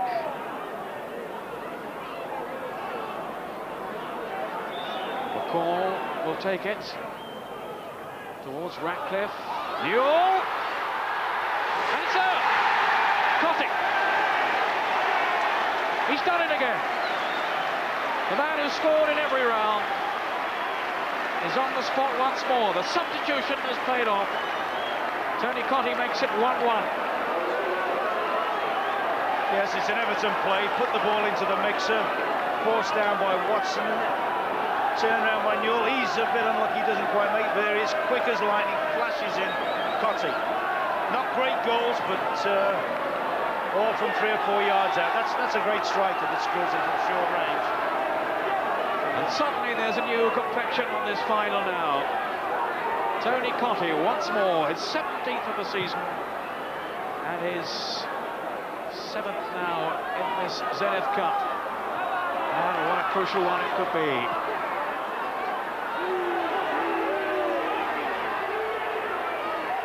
Strachan to Whitlow. It's a real measure of Leeds United now and their resilience. They've been under a bit of pressure, and at last that pressure has produced a goal. Everton 1, Leeds 1. It's back to square one. Newell now from Cottee's pass.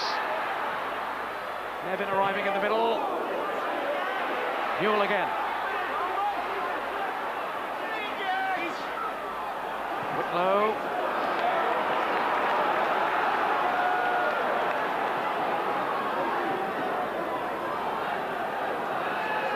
As Ron Atkinson was saying earlier on, Howard Wilkinson will be looking back now on those opportunities that were wasted by Leeds. They could have put it beyond doubt. And now suddenly Everton are back on level terms. Offside. Yes, at the moment it's a one-horse race now. I mean, the game has changed tack completely. Everton full of running, full of strength. Leeds starting to look a little bit bedraggled. But I tell you what, Tony Cottee, I mean, when you think of the things he did against Liverpool in those epic cup matches, again tonight, he'll be getting that title. He doesn't want super sub. Yeah, he'll be wondering what he has to do to get it in the starting lineup. Certainly, there's no question one or two players at Goodison Park have still to convince Howard Kendall that they have a future at the club. And Cottee, I suppose, must still be one of them.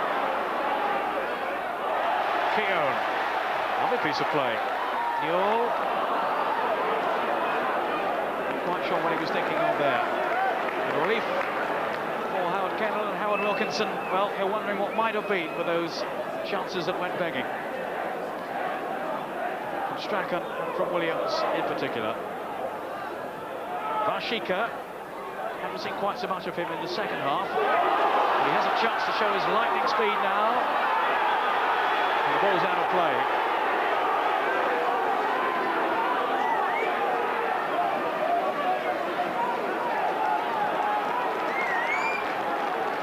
So, David Pleat, Everton now with the equaliser. Do you fancy them to go on from here now? Well, I'd like to rather sit on the fence at the moment. I certainly don't think Leeds are playing like a bedraggled side, as Ron suggested. I think that when you score a goal, it gives you an extra bounce, a little bit of zip, all of a sudden a bit of confidence. I think Leeds, if they can weather the next 5 minutes, the game starts again then. I think they'll consider themselves slightly unfortunate in view of the chances that Everton have created.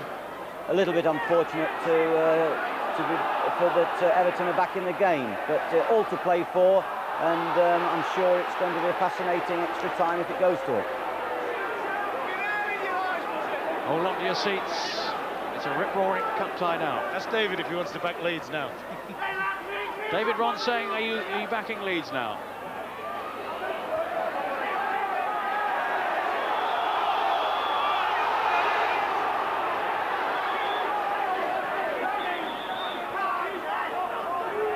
Well, I don't think David's hearing us there, but I think we can assume perhaps his money is on Leeds.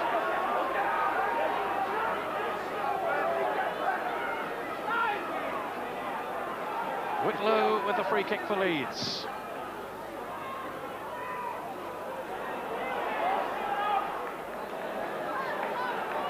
The one thing Howard Wilkinson, of course, has got up his sleeve is he's still got his substitutes there.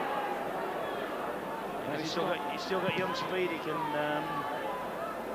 can throw on. He's had a very, very good season.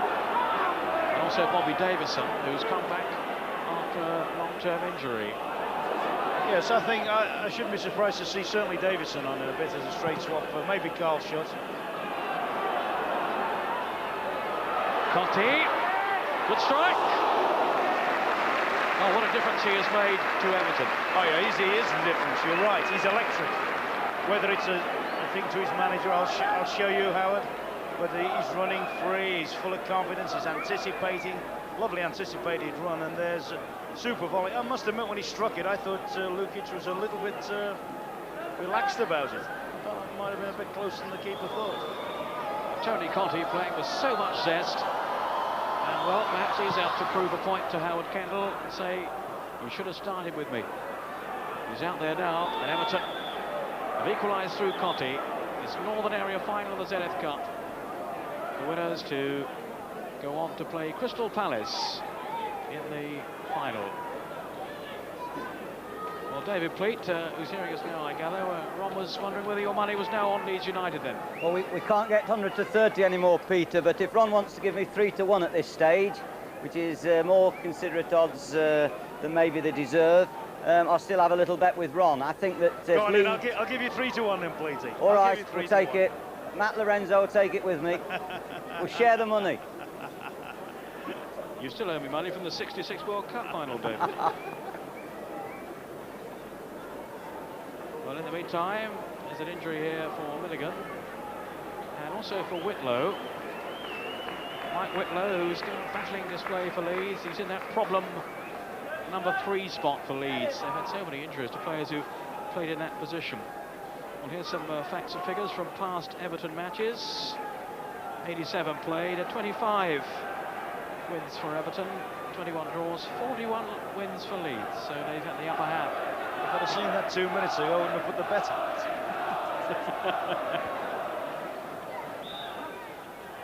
Right. Actually, I missed one of those figures, Ron. You memorise it, you can tell me what it all was. Now, it's a Leeds corner. As we settle down again now to enjoy the finale to this Northern final. Of course, if it stays like this, don't forget, extra time. Williams towards Chapman. Great save by Southall. Marvellous goalkeeping then. And how quickly too, he sent Vashika on his way. One penalty area to the other. Nevin. Newell. Galloping over the tackle from Batty. Keown. Vashika.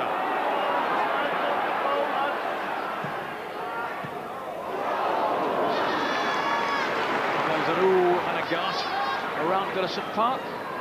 The ball landing safely in the arms of John Lukic. But what goalkeeping then from Neville Southall, Ron? This was magnificent goalkeeping. I must confess, I had my money out of my pocket there when I saw Chapman flying in. I thought there's no way that's going to stay out the net, and that's Matt's magnificent goalkeeping. Brave and cool. He's kept his cool. He's kept his eye on the ball. That's a time when he may well have got his head kicked in there. That's the courage of Neville Southall.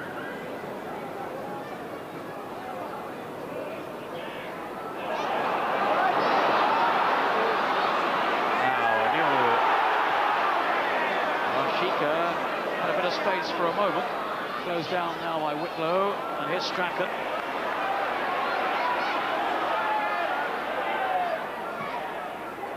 Now cut shot, Batty ahead of him. Now his shot delayed too long. Bringing in Williams. Towards Chapman.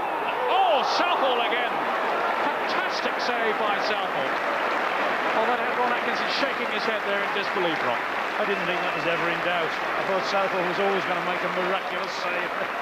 But once again, a good break down the side by Williams. Good ball in, and Leach. Oh, super save. Well, good header. He counted that one, I would think. There's no flag here. Nevin. He's clear. Push. And the referee just points away for a corner. One or two protests going on. Nevin, in fairness, didn't make too strong a challenge about a penalty. What do you think, Ron? Well, once again, I think he would have gone down a little bit more heavily. I think there's a possibility. Marvellous. We look there, Keown's header pushed over. So both goalkeepers here in heroic defiance. Yes, my own feeling was when the defender collided with Nevin, I thought there was a fair chance it may have been. Once again, I've seen penalties given for that.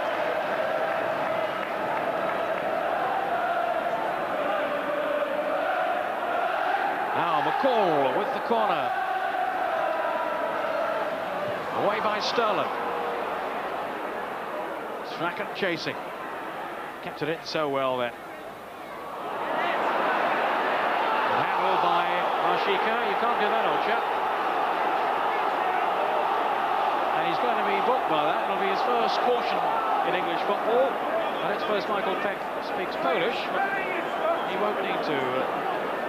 Vashika knows he has done wrong. He has. In actual fact,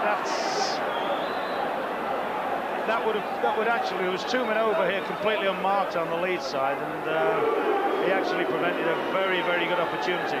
It's ironic, a few years ago he'd have probably got sent off for that.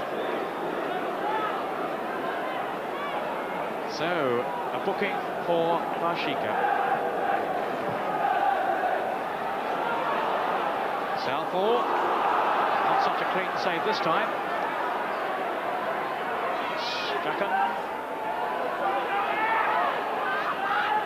Whitlow. In goes Batty.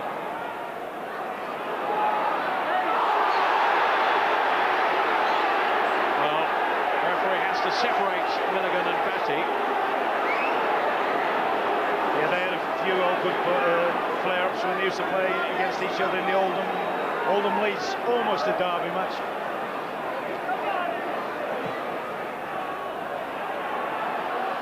Keown. Rashika. You know, we've talked about other players, we've talked about Strachan, McAllister, we've talked about Cotty, but I must say I think Keown has done an excellent job since he's been switched to right full back. I must confess, it's not a move I would have fancied too much when they put him there at the start of the half, but he's actually had an outstanding half in terms of his defending and also in terms of the way he's lent a lot of weight to Everton's attacking movements. And here's another player, Keown, who was out of favour earlier in the season, but has bounced back. Now, McAllister for Leeds.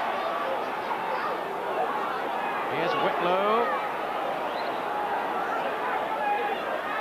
It's got Chapman in the area, but here's Batty now. Batty again to Whitlow. Intelligent distribution then by Batty. Williams.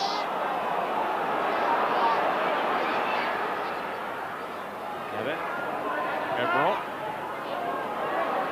Leeds, I think, may be preparing to bring on Gary Speed in a moment. Looks like McAllister is going to come off.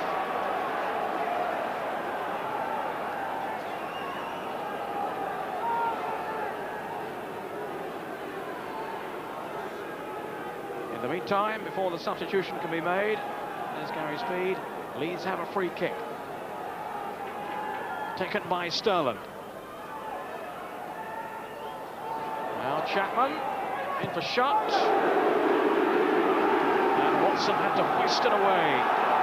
I think David Pleat must have had inside information here because Leeds all of a sudden have come like rockets.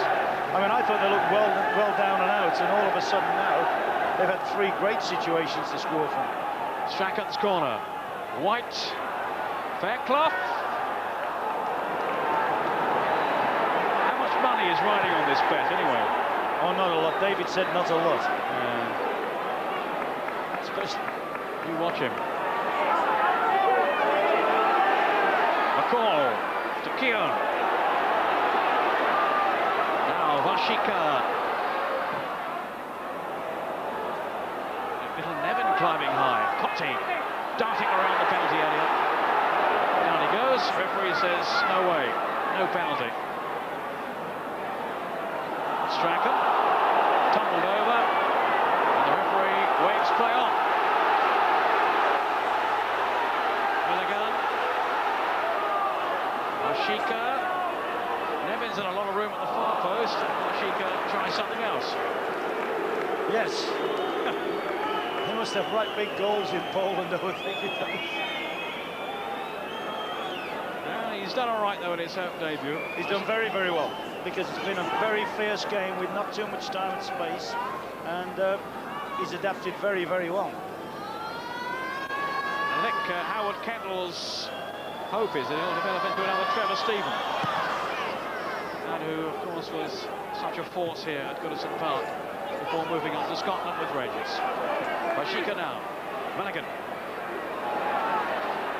Milligan again. No offside, must have been close. McCall finding Newell. Well, it's been an excellent second half. Certainly there's been a great spirited revival by Everton, which has charged the tempo of the game, because it looked as if it was going to go Leeds' way all the way, didn't it? Leeds, of course, have missed the best chances. That's got to be said. We're into the last few seconds now, and if they can't, either of these teams, score a goal, then extra time will be needed. And if they still can't settle it, it's all down to penalties. So the drama goes on here at Goodison Park. Can either team snatch it here at the last? On from Williams. Ratcliffe. Well, Sterling's goal in the first half for Leeds. The equaliser from Tony Cotty. Now, shots. Southall's there once again. He has been quite incredible tonight, Neville Southall. We seem to say it so often about him. But once again, he has rescued Everton on, well, really quite a few occasions. Now, Vashika to Kieran. The call of Cottee forward. Here's Cottee. Fairclough. Straight to Milligan. Vashika. Oh, he looked a little tired there. He did. He got a little bit of an ugly bounce as well. The ball bounced off one of the divots in what has been a magnificent pitch, actually, I think. Well, here is the latest one in the scrapbook of Neville Southall. Shut. And there he was again.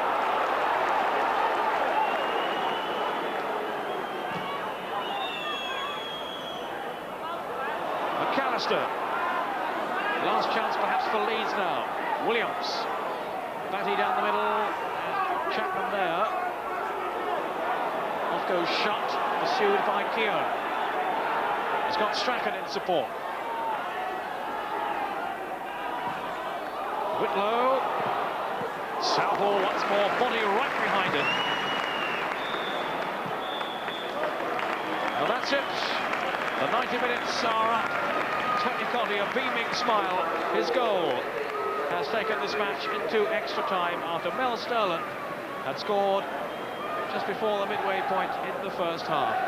So, we're of course going to stay with this into extra time, and who knows, perhaps on to penalties. Join us again. We're going to take a short break first.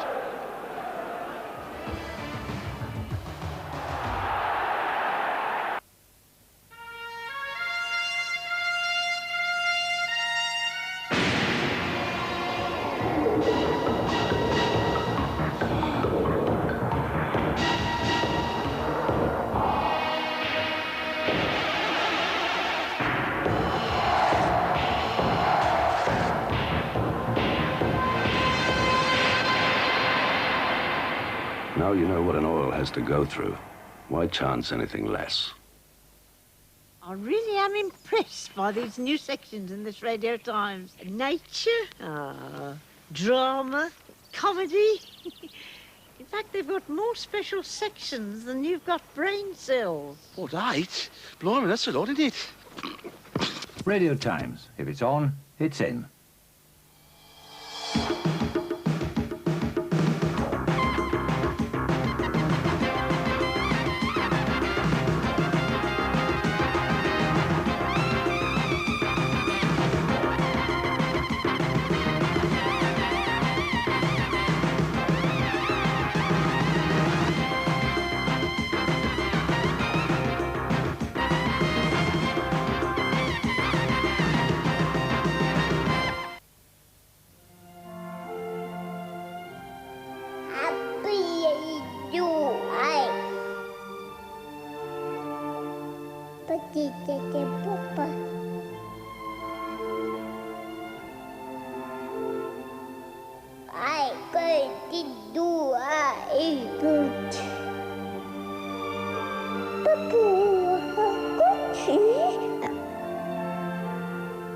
A Prudential savings plan could help cover all the demands your children make of you in years to come. Whatever their ambitions in life, you want to be with Prudential. Can I kick it? Kick in with Hardcore Uproar, 20 of the hardest tunes on the planet. It's time to sell some ghetto heaven. Ghetto heaven. All around the world, same song. The Essential Selection, Hardcore Uproar. Oh, baby, I'm out now on Dino.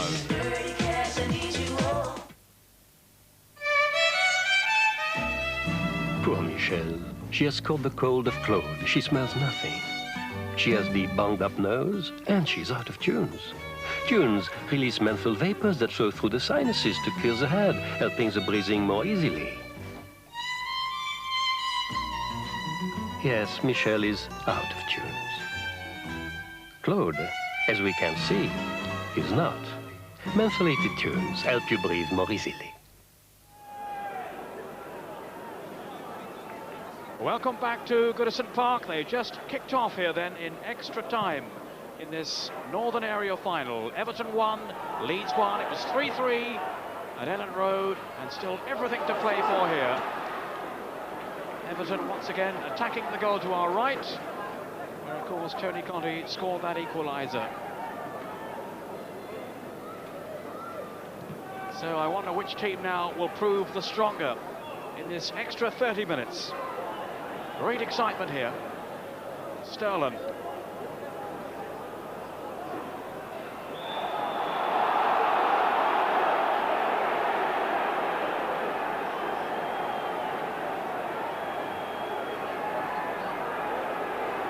John Emerald in a spot of trouble, and he's going to need some attention.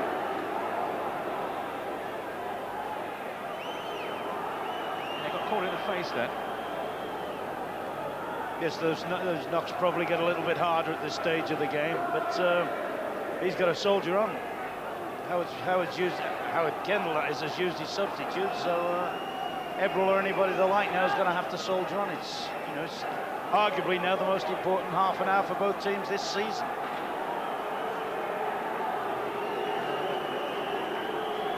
Well, there's Gordon Strachan, and I was mentioning him earlier on the part that he's played in Leeds' revival over the past couple of seasons. 17 cup games they've played this season, Leeds, so they certainly have had an appetite for cup football. But what about his contribution? Magnificent. I mean, he would be my footballer of the year. I've got to say this. I mean, example, enthusiasm, and obvious, possibly a dying ingredient, great skill.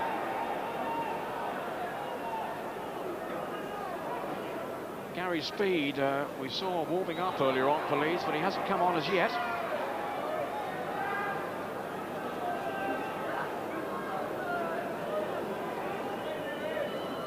Neville Southall, some spectacular saves, and certainly Howard Kendall will be indebted to him.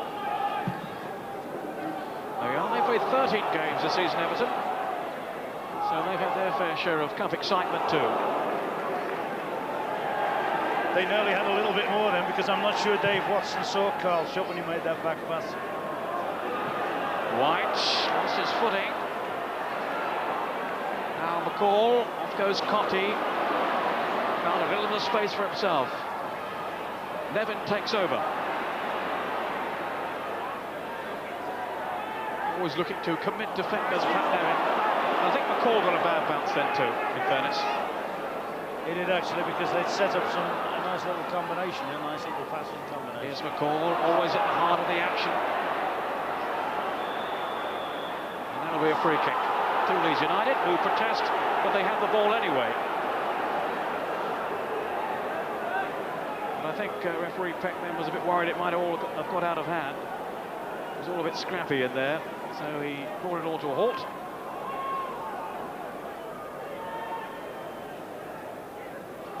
Chris White with the free kick. Up goes Chapman. Shot had gone the other way.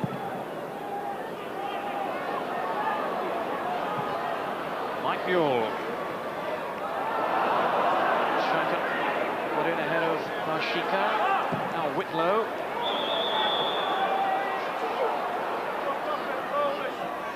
And that's a free kick to Leeds. Must admit I looked upfield then, presumably Mashika went in too hard on Whitlow. Well, it was a judge to have left his foot there, and Whitlow cleared.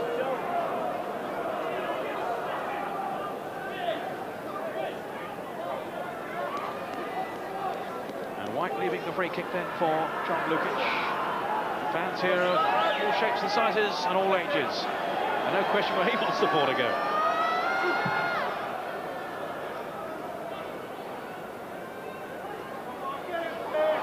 Shot. Don't think he'll keep it in. Yes, he has. Strachan. He won't, though.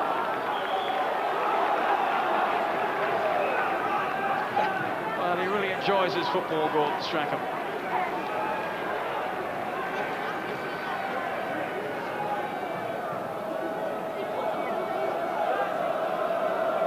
Anyone just tuning in, you're watching the Northern Final, second leg of the Zenith Cup. Everton 1, Leeds 1, 3-3 from the first leg, and it really could go either way. And of course, if extra time doesn't settle it, then they'll need penalties.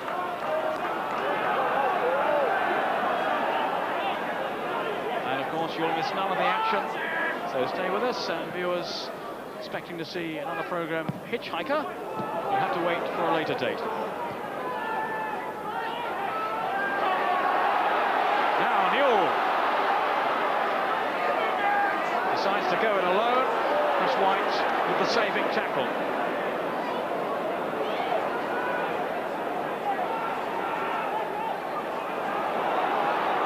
Speed, I think, now is going to come on for Leeds.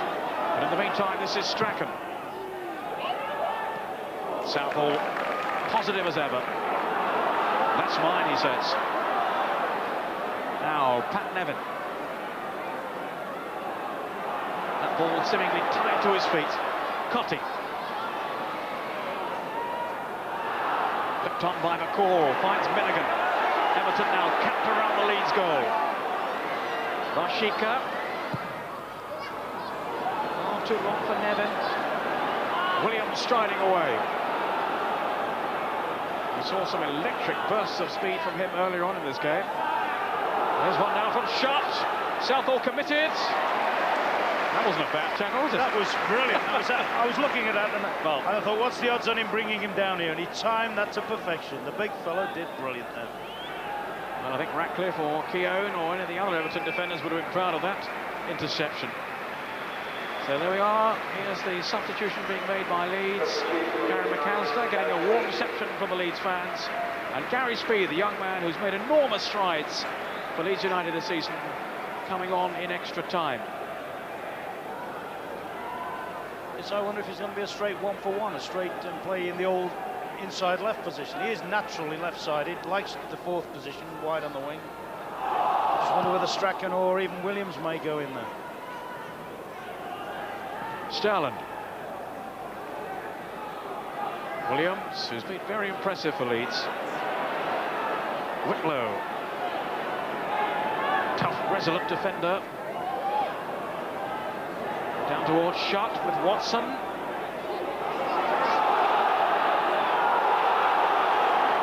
Goal kick.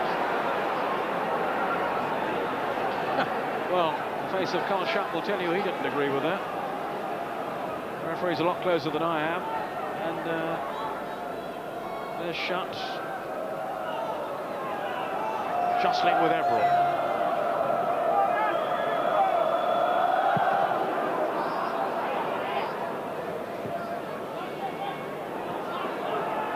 Watson.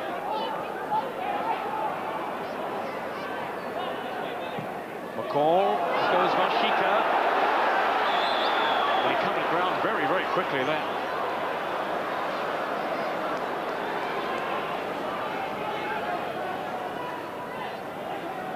Well, David Pleat, Ron Atkinson's put his money on the table. I don't know about yours now, but how do you think it's faring now in extra time? Well, Matt and I have decided that it's unprofessional to tell Big Ron our stake over the air, but I will be ringing Ron and telling him the amount of winnings tomorrow privately.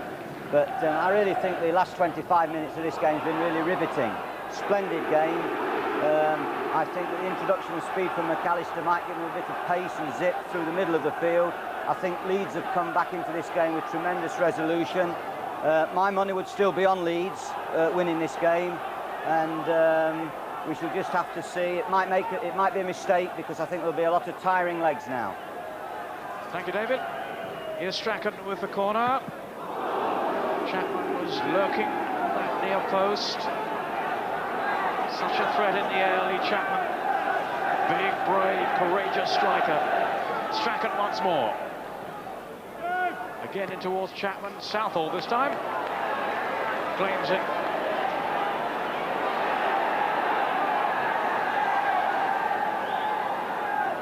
What an awesome sight he is, facing strikers bearing down on him.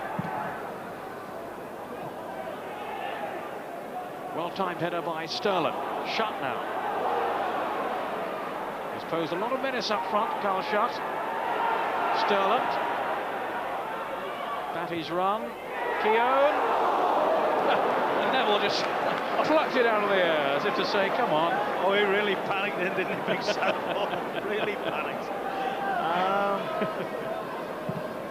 Right, what you're saying about Carl Shot, he's actually, as the game's gone on, he seems to have got a lot stronger. And that must be an encouraging thing for Leeds and for David Pleat, the fact that both Chapman and Sutton now look to be winning the battle there against Watson and Radcliffe. They look a menace every time the ball's thrown into the box. Strachan, who's just helped a little boy there. We are back over the sidelines. They're getting a round of applause from the crowd. Ever the sportsman, Gordon Strachan. He's quite happy to see someone smaller than himself in a football match. Well, he's looking a powerful man here. It's a great run then by Strachan. It's boring, it really is boring, but you've got to say this now. Big Southall is playing magnificent in this spell. Look at this, little Strachan, persistent, stays with it. Goalkeeper in the right place, strong-armed it away. And Leeds must be wondering just how they're going to beat him. Appeals, well, I think the handball there. Nothing seen wrong by the referee. Now Ratcliffe for Everton. Milligan. He's got Everall up with him and Nevin. Shot at Vashika.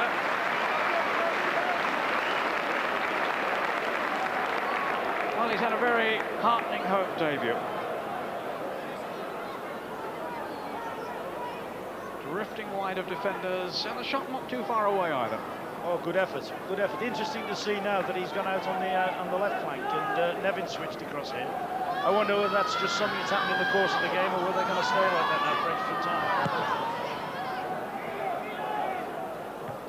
Keogh.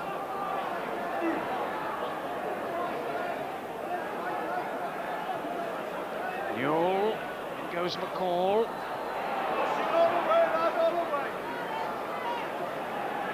Well, the pace is unrelenting now. They might be exhausted, these players, but they're giving their all in the quest for Wembley. And the atmosphere really pulsating around Goodison Park.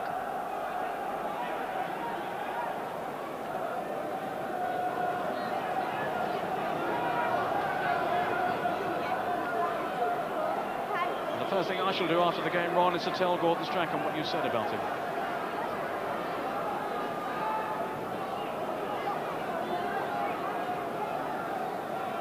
Actually, he nearly answered you by scoring at that very moment, didn't he? He did indeed. I must say, Ron and Gordon Strachan are good chums, and I'm sure they'll share a joke or two afterwards.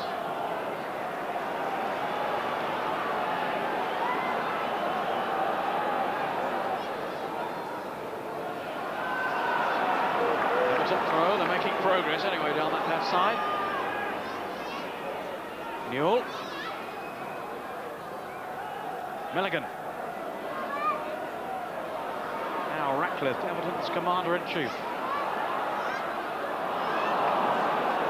Rashika lost control of it. Batty to Williams. Shots had to come back. It's straight offside. Pass wasn't forthcoming anyway. Williams then ran straight into McCall. Here's Keown.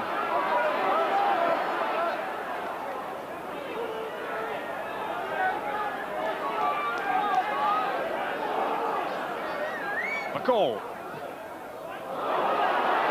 It's a fine pass set to pick out Nevin. Still Nevin. Drilled through, and it's gone in from Everall. It was deflected, no doubt, but Everall has scored, set up by Nevin's run, and delight on the Everton bench at last. John Everall. Marvellous for Everton, good setting up play. Nevin keeps his head, spots a player coming in support Everall. That's when the game gets cruel. He's tried to stay cool, Everall, and side-foot the thing in from just outside the box, and it's taken an ugly deflection. Lukic really left stranded, no chance. Everton lead 2-1. Nevin the provider. He comes off Fairclough. That little nick was just enough then to send Lukic the other way, right on the stroke of half-time in extra time. John Everall with his 6th goal for Everton this season. Ironic when you think of the number of shots in the last sort of half hour that have peppered in at the other end at Southall. None of them hit the back of the net, and then that really, which was a very, very tentative effort, really. Everall was just trying to make sure he was on target and didn't sky it over the bar or anything with a side footer from outside the box. All of a sudden he could have scored Everton's most vital goal of the season. So John Everall, just 21 years old, one of the contenders for the Young Player of the Year. And he has put Everton in front. Bobby Davison now coming on in place of Carl Shutt, so it's a straight swap, a striker for a striker, as Leeds try to turn this round, having taken the lead and now got behind. McCall. Keown. Chris White. So will now John Everall prove to be the match winner for Everton? The young man who came through the FA's School of Excellence. Gary Speed. Chapman. A bit more room there than Everton would have liked. Keown's clearance. Finds Conti, but no, Fairclough up above him. Mule's onside. Ukic all the way up. I think Stuart McCall's got a real problem. I've just been watching him for the last 2 or 3 minutes since the restart. He can hardly raise a gallop. I think it was when he got involved in an incident earlier on with, I think it was big Chris White, I think it was. And he looks now to be doing little more than hobbling. Yeah, he's certainly struggling. There he is now. Washika with Williams. Foot was high. Stuart McCall, the Scottish international, born in Leeds too, and a Leeds fan from his younger days. But now let's look at the goal again here. Gets his head up, Nevin, side, sets it up. There it is, long distance side footer. Ratcliffe's free kick in the meantime. Nevin. Everton less than 15 minutes away now then from Wembley, after conceding the first goal in the second leg. And the final really has swung one way then the other over the 2 matches. Leeds, of course, having gone ahead at Ellen Road as well, eventually having to settle with a 3-3 draw.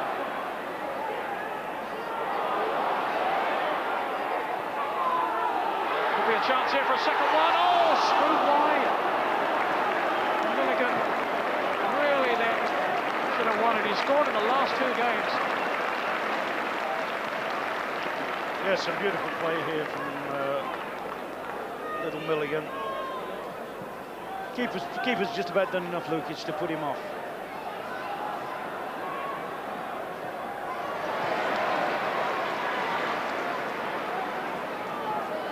So the excitement continuing at Goodison Park. Milligan with the latest opportunity. Keown. Whitlow finding Strachan. Leeds certainly haven't given up hope yet. Wasn't so long ago we were talking about the possibility of Leeds reaching 3 finals this season. Now, well, the prospect is that they might fail to get there in any of them. Strachan. Chapman. Bobby Davison. They've got 3 up around the penalty area now, Leeds.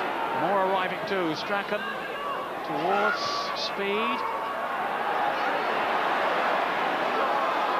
McCall.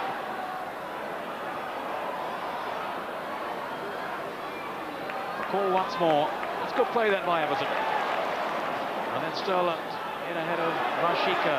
Everall, scorer of that second goal. Here's Conti who got the first. Vashika.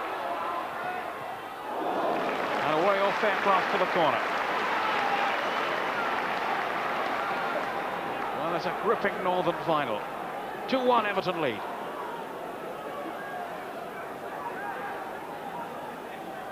Just over 10 minutes now remaining. Vashika taking the corner. And away for another one. Leeds holding on here.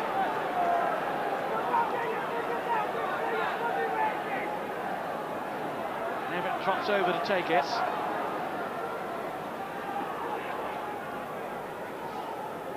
They've left Watson back, but Keogh is in there, the other central defender. Right back as he's made since the substitution. Header for Newell. Davison. Watson. Leeds came out and just in time. I think it might be in Everton's interest at the moment to drop Newell back into midfield and try and bolster him up. At the moment, McCall, as we've said, is just a limping passenger, and that's the area of the field where Leeds are particularly strong in midfield. Speed. There's Southall. I think it's going to take something rather special to beat Southall again, as of course we saw in the first half when Sterling's free kick flew past him. You can't believe the confidence of the man, though, can you? Action as hectic as anything, a little more than 3 or 4 yards away from me, he looks as cool as a cucumber. Whitlow thundering into the tackle. So, David Pleach, your thoughts now? Well, the first thing is, if you could remind the big fella next to you, the bet's off. And talking about dead money, I have to say how impressed I've been tonight with Strachan. He might finish on the losing side. So many clubs wouldn't even think of 32-year-olds. They would consider it dead money. But the signing of Strachan has absolutely galvanised Leeds. And here he is in this game before this chance of this award on Sunday that the members of the professional footballers give to their own colleagues. And I think Strachan's been absolutely fantastic to play 120 minutes after having played all the games he's played this season, and to play with such a style and verve, I think is really fantastic. There's been many outstanding performances tonight, but I think Strachan is really superb. And here's Strachan now, finding David Batty. Not quite sure why the bet's off, Ron. Anyway, here's David. Still going on, Newell! Fine save by Lukic. And how well the two goalkeepers have performed. Lukic's turn this time, keeping Leeds in this Northern final. Batty. Here's Sterling. Strachan. Williams. Now, Davison going down. And he didn't even look round towards the referee. There's certainly no question of anything other than a corner being won then by Leeds.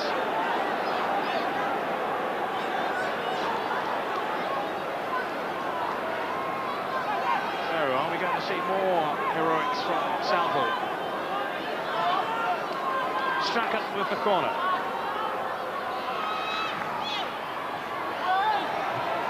Sterling down. Sterling again.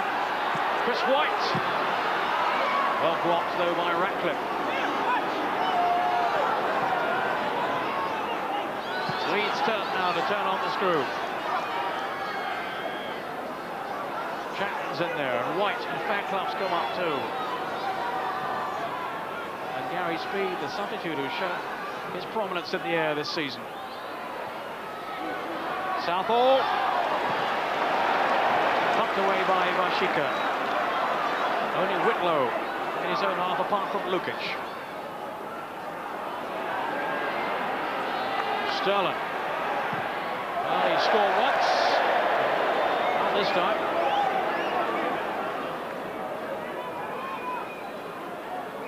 Such elation for Sterling when he scored that first goal. Great servant, of course, to Sheffield Wednesday down the years, and then went off to Scotland with Rangers, and now back in Yorkshire with Leeds United. And he played recently the 450th match of his career.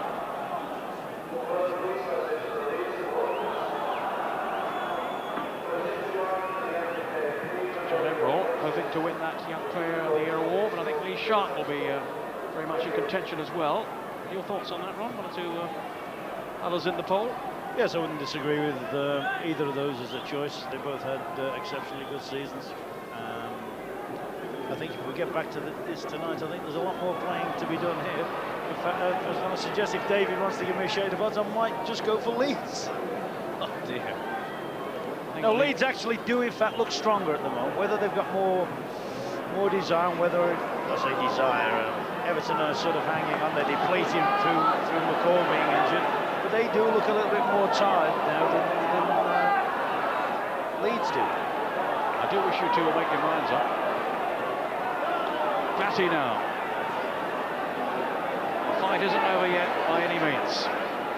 McCall in before Strachan. It's a brave show now by McCall, who's clearly limping with an injury. Nasty tackle there. Nevin got caught. So an Everton free kick.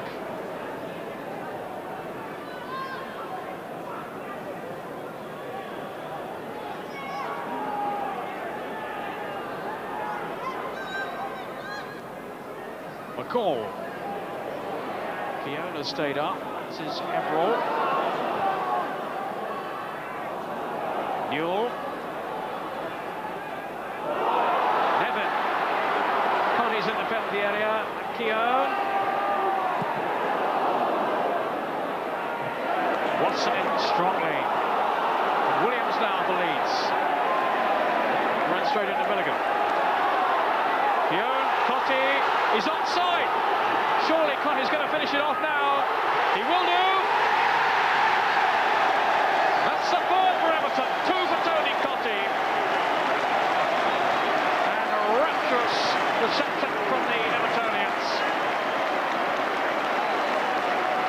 Tony Cotty once more for Everton. What an appetite he has to cut football. Keown battling away too, and then on goes Cotty. Yes, Kieran's done well there. This is an interesting situation. Lukic's trying to pretty much stood up as long as he can, follows his shot in. Now, just at the start of that, and I think Leeds will possibly feel that the Polish lad, Barczyk, was possibly offside here on the left. Maybe the linesman didn't interpret that as interfering with play. Well, it's a dangerous game they play with the offside trap. Yes, you're right there. In actual fact, I mean, in the course of a season or in the course of a game, there are situations that will go against you, simply and purely on the law of averages. And they have been punished again. And Everton now, surely, are heading for Wembley once more.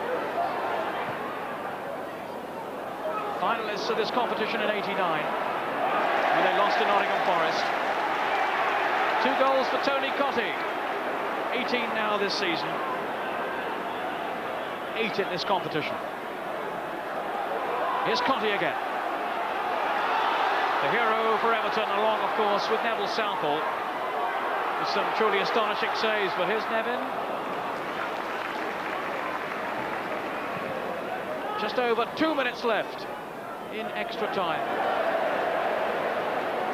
Rather forlorn header on then from Bobby Davison. Southall, who's been quite brilliant in goal for Everton.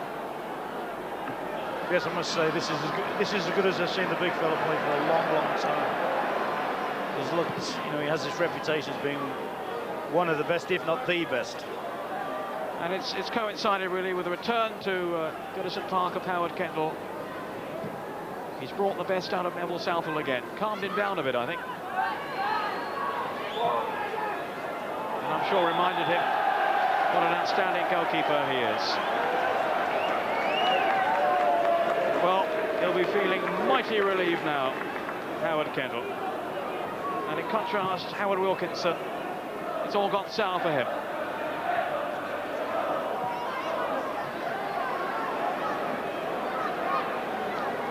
So it's looking now like an Everton Crystal Palace final.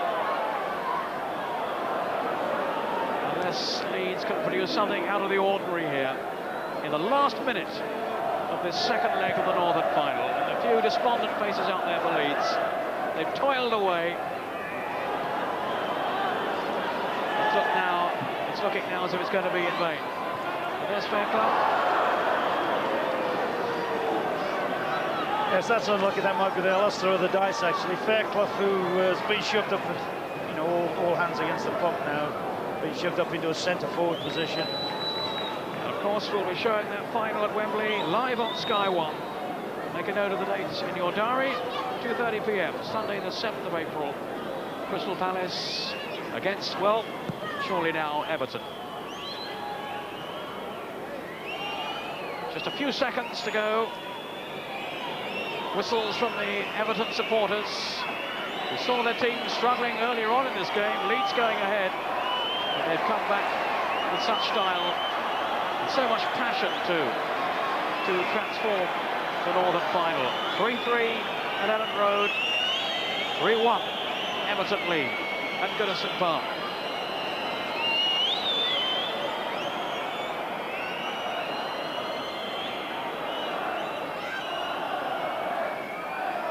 Keown's header. Newell. Wembley is the cry around the ground from the Evertonians. Keown. He's in a terrific match. Offside. Bashika, maybe Newell too. But I don't think it's going to matter now. Desperate last throw of the dice by Leeds. Sterling. Watson half away, only as far as Batty. Whitlow now. Taking on Keown. It's a corner to Leeds. But time fast running out for them. A grim determination on the face of Keown and the Everton players.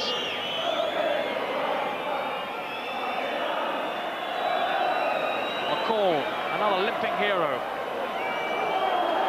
Straining every sinew, McCall, to reach that ball and play it off to Cottee, who has Nevin up with him, and Newell. But it's all over. Everton have done it. Tony Cottee with 2 goals. John Everall with the other one for Everton. And of course, the magnificence of Neville Southall. Leeds in front from Mel Sterling. And then Everton clawing their way back, taking the 2-1 lead when Everall scored after Cottee's opener. And then Cottee making sure with the 3rd. Jubilant fans here, the Evertonians anyway. Such dismay for the Leeds fans who've made the trip from Yorkshire. So there we are, the final score, Everton 3, Leeds 1, and Everton will play Crystal Palace at Wembley in the final of the 1991 Zenith Cup. Well, David, great entertainment. A lot of people will say that the substitution of Cottee was a key part of the game, but also I think Neville Southall had a lot to do. Yes, he had a splendid series of saves towards the end of that game when Leeds were really powering forward, and he certainly earned his corn tonight. Great. Well, David, thanks a lot for joining us. We're looking forward to going to Wembley to seeing how Everton get on against Crystal Palace. And you can join us too at Wembley when it's live on Sky 1, the Zenith Data Systems Cup, which starts at 2:30 on Sunday, 2 weeks on Sunday, that is, April the 7th. And we're really looking forward to it. Hope you'll join us then.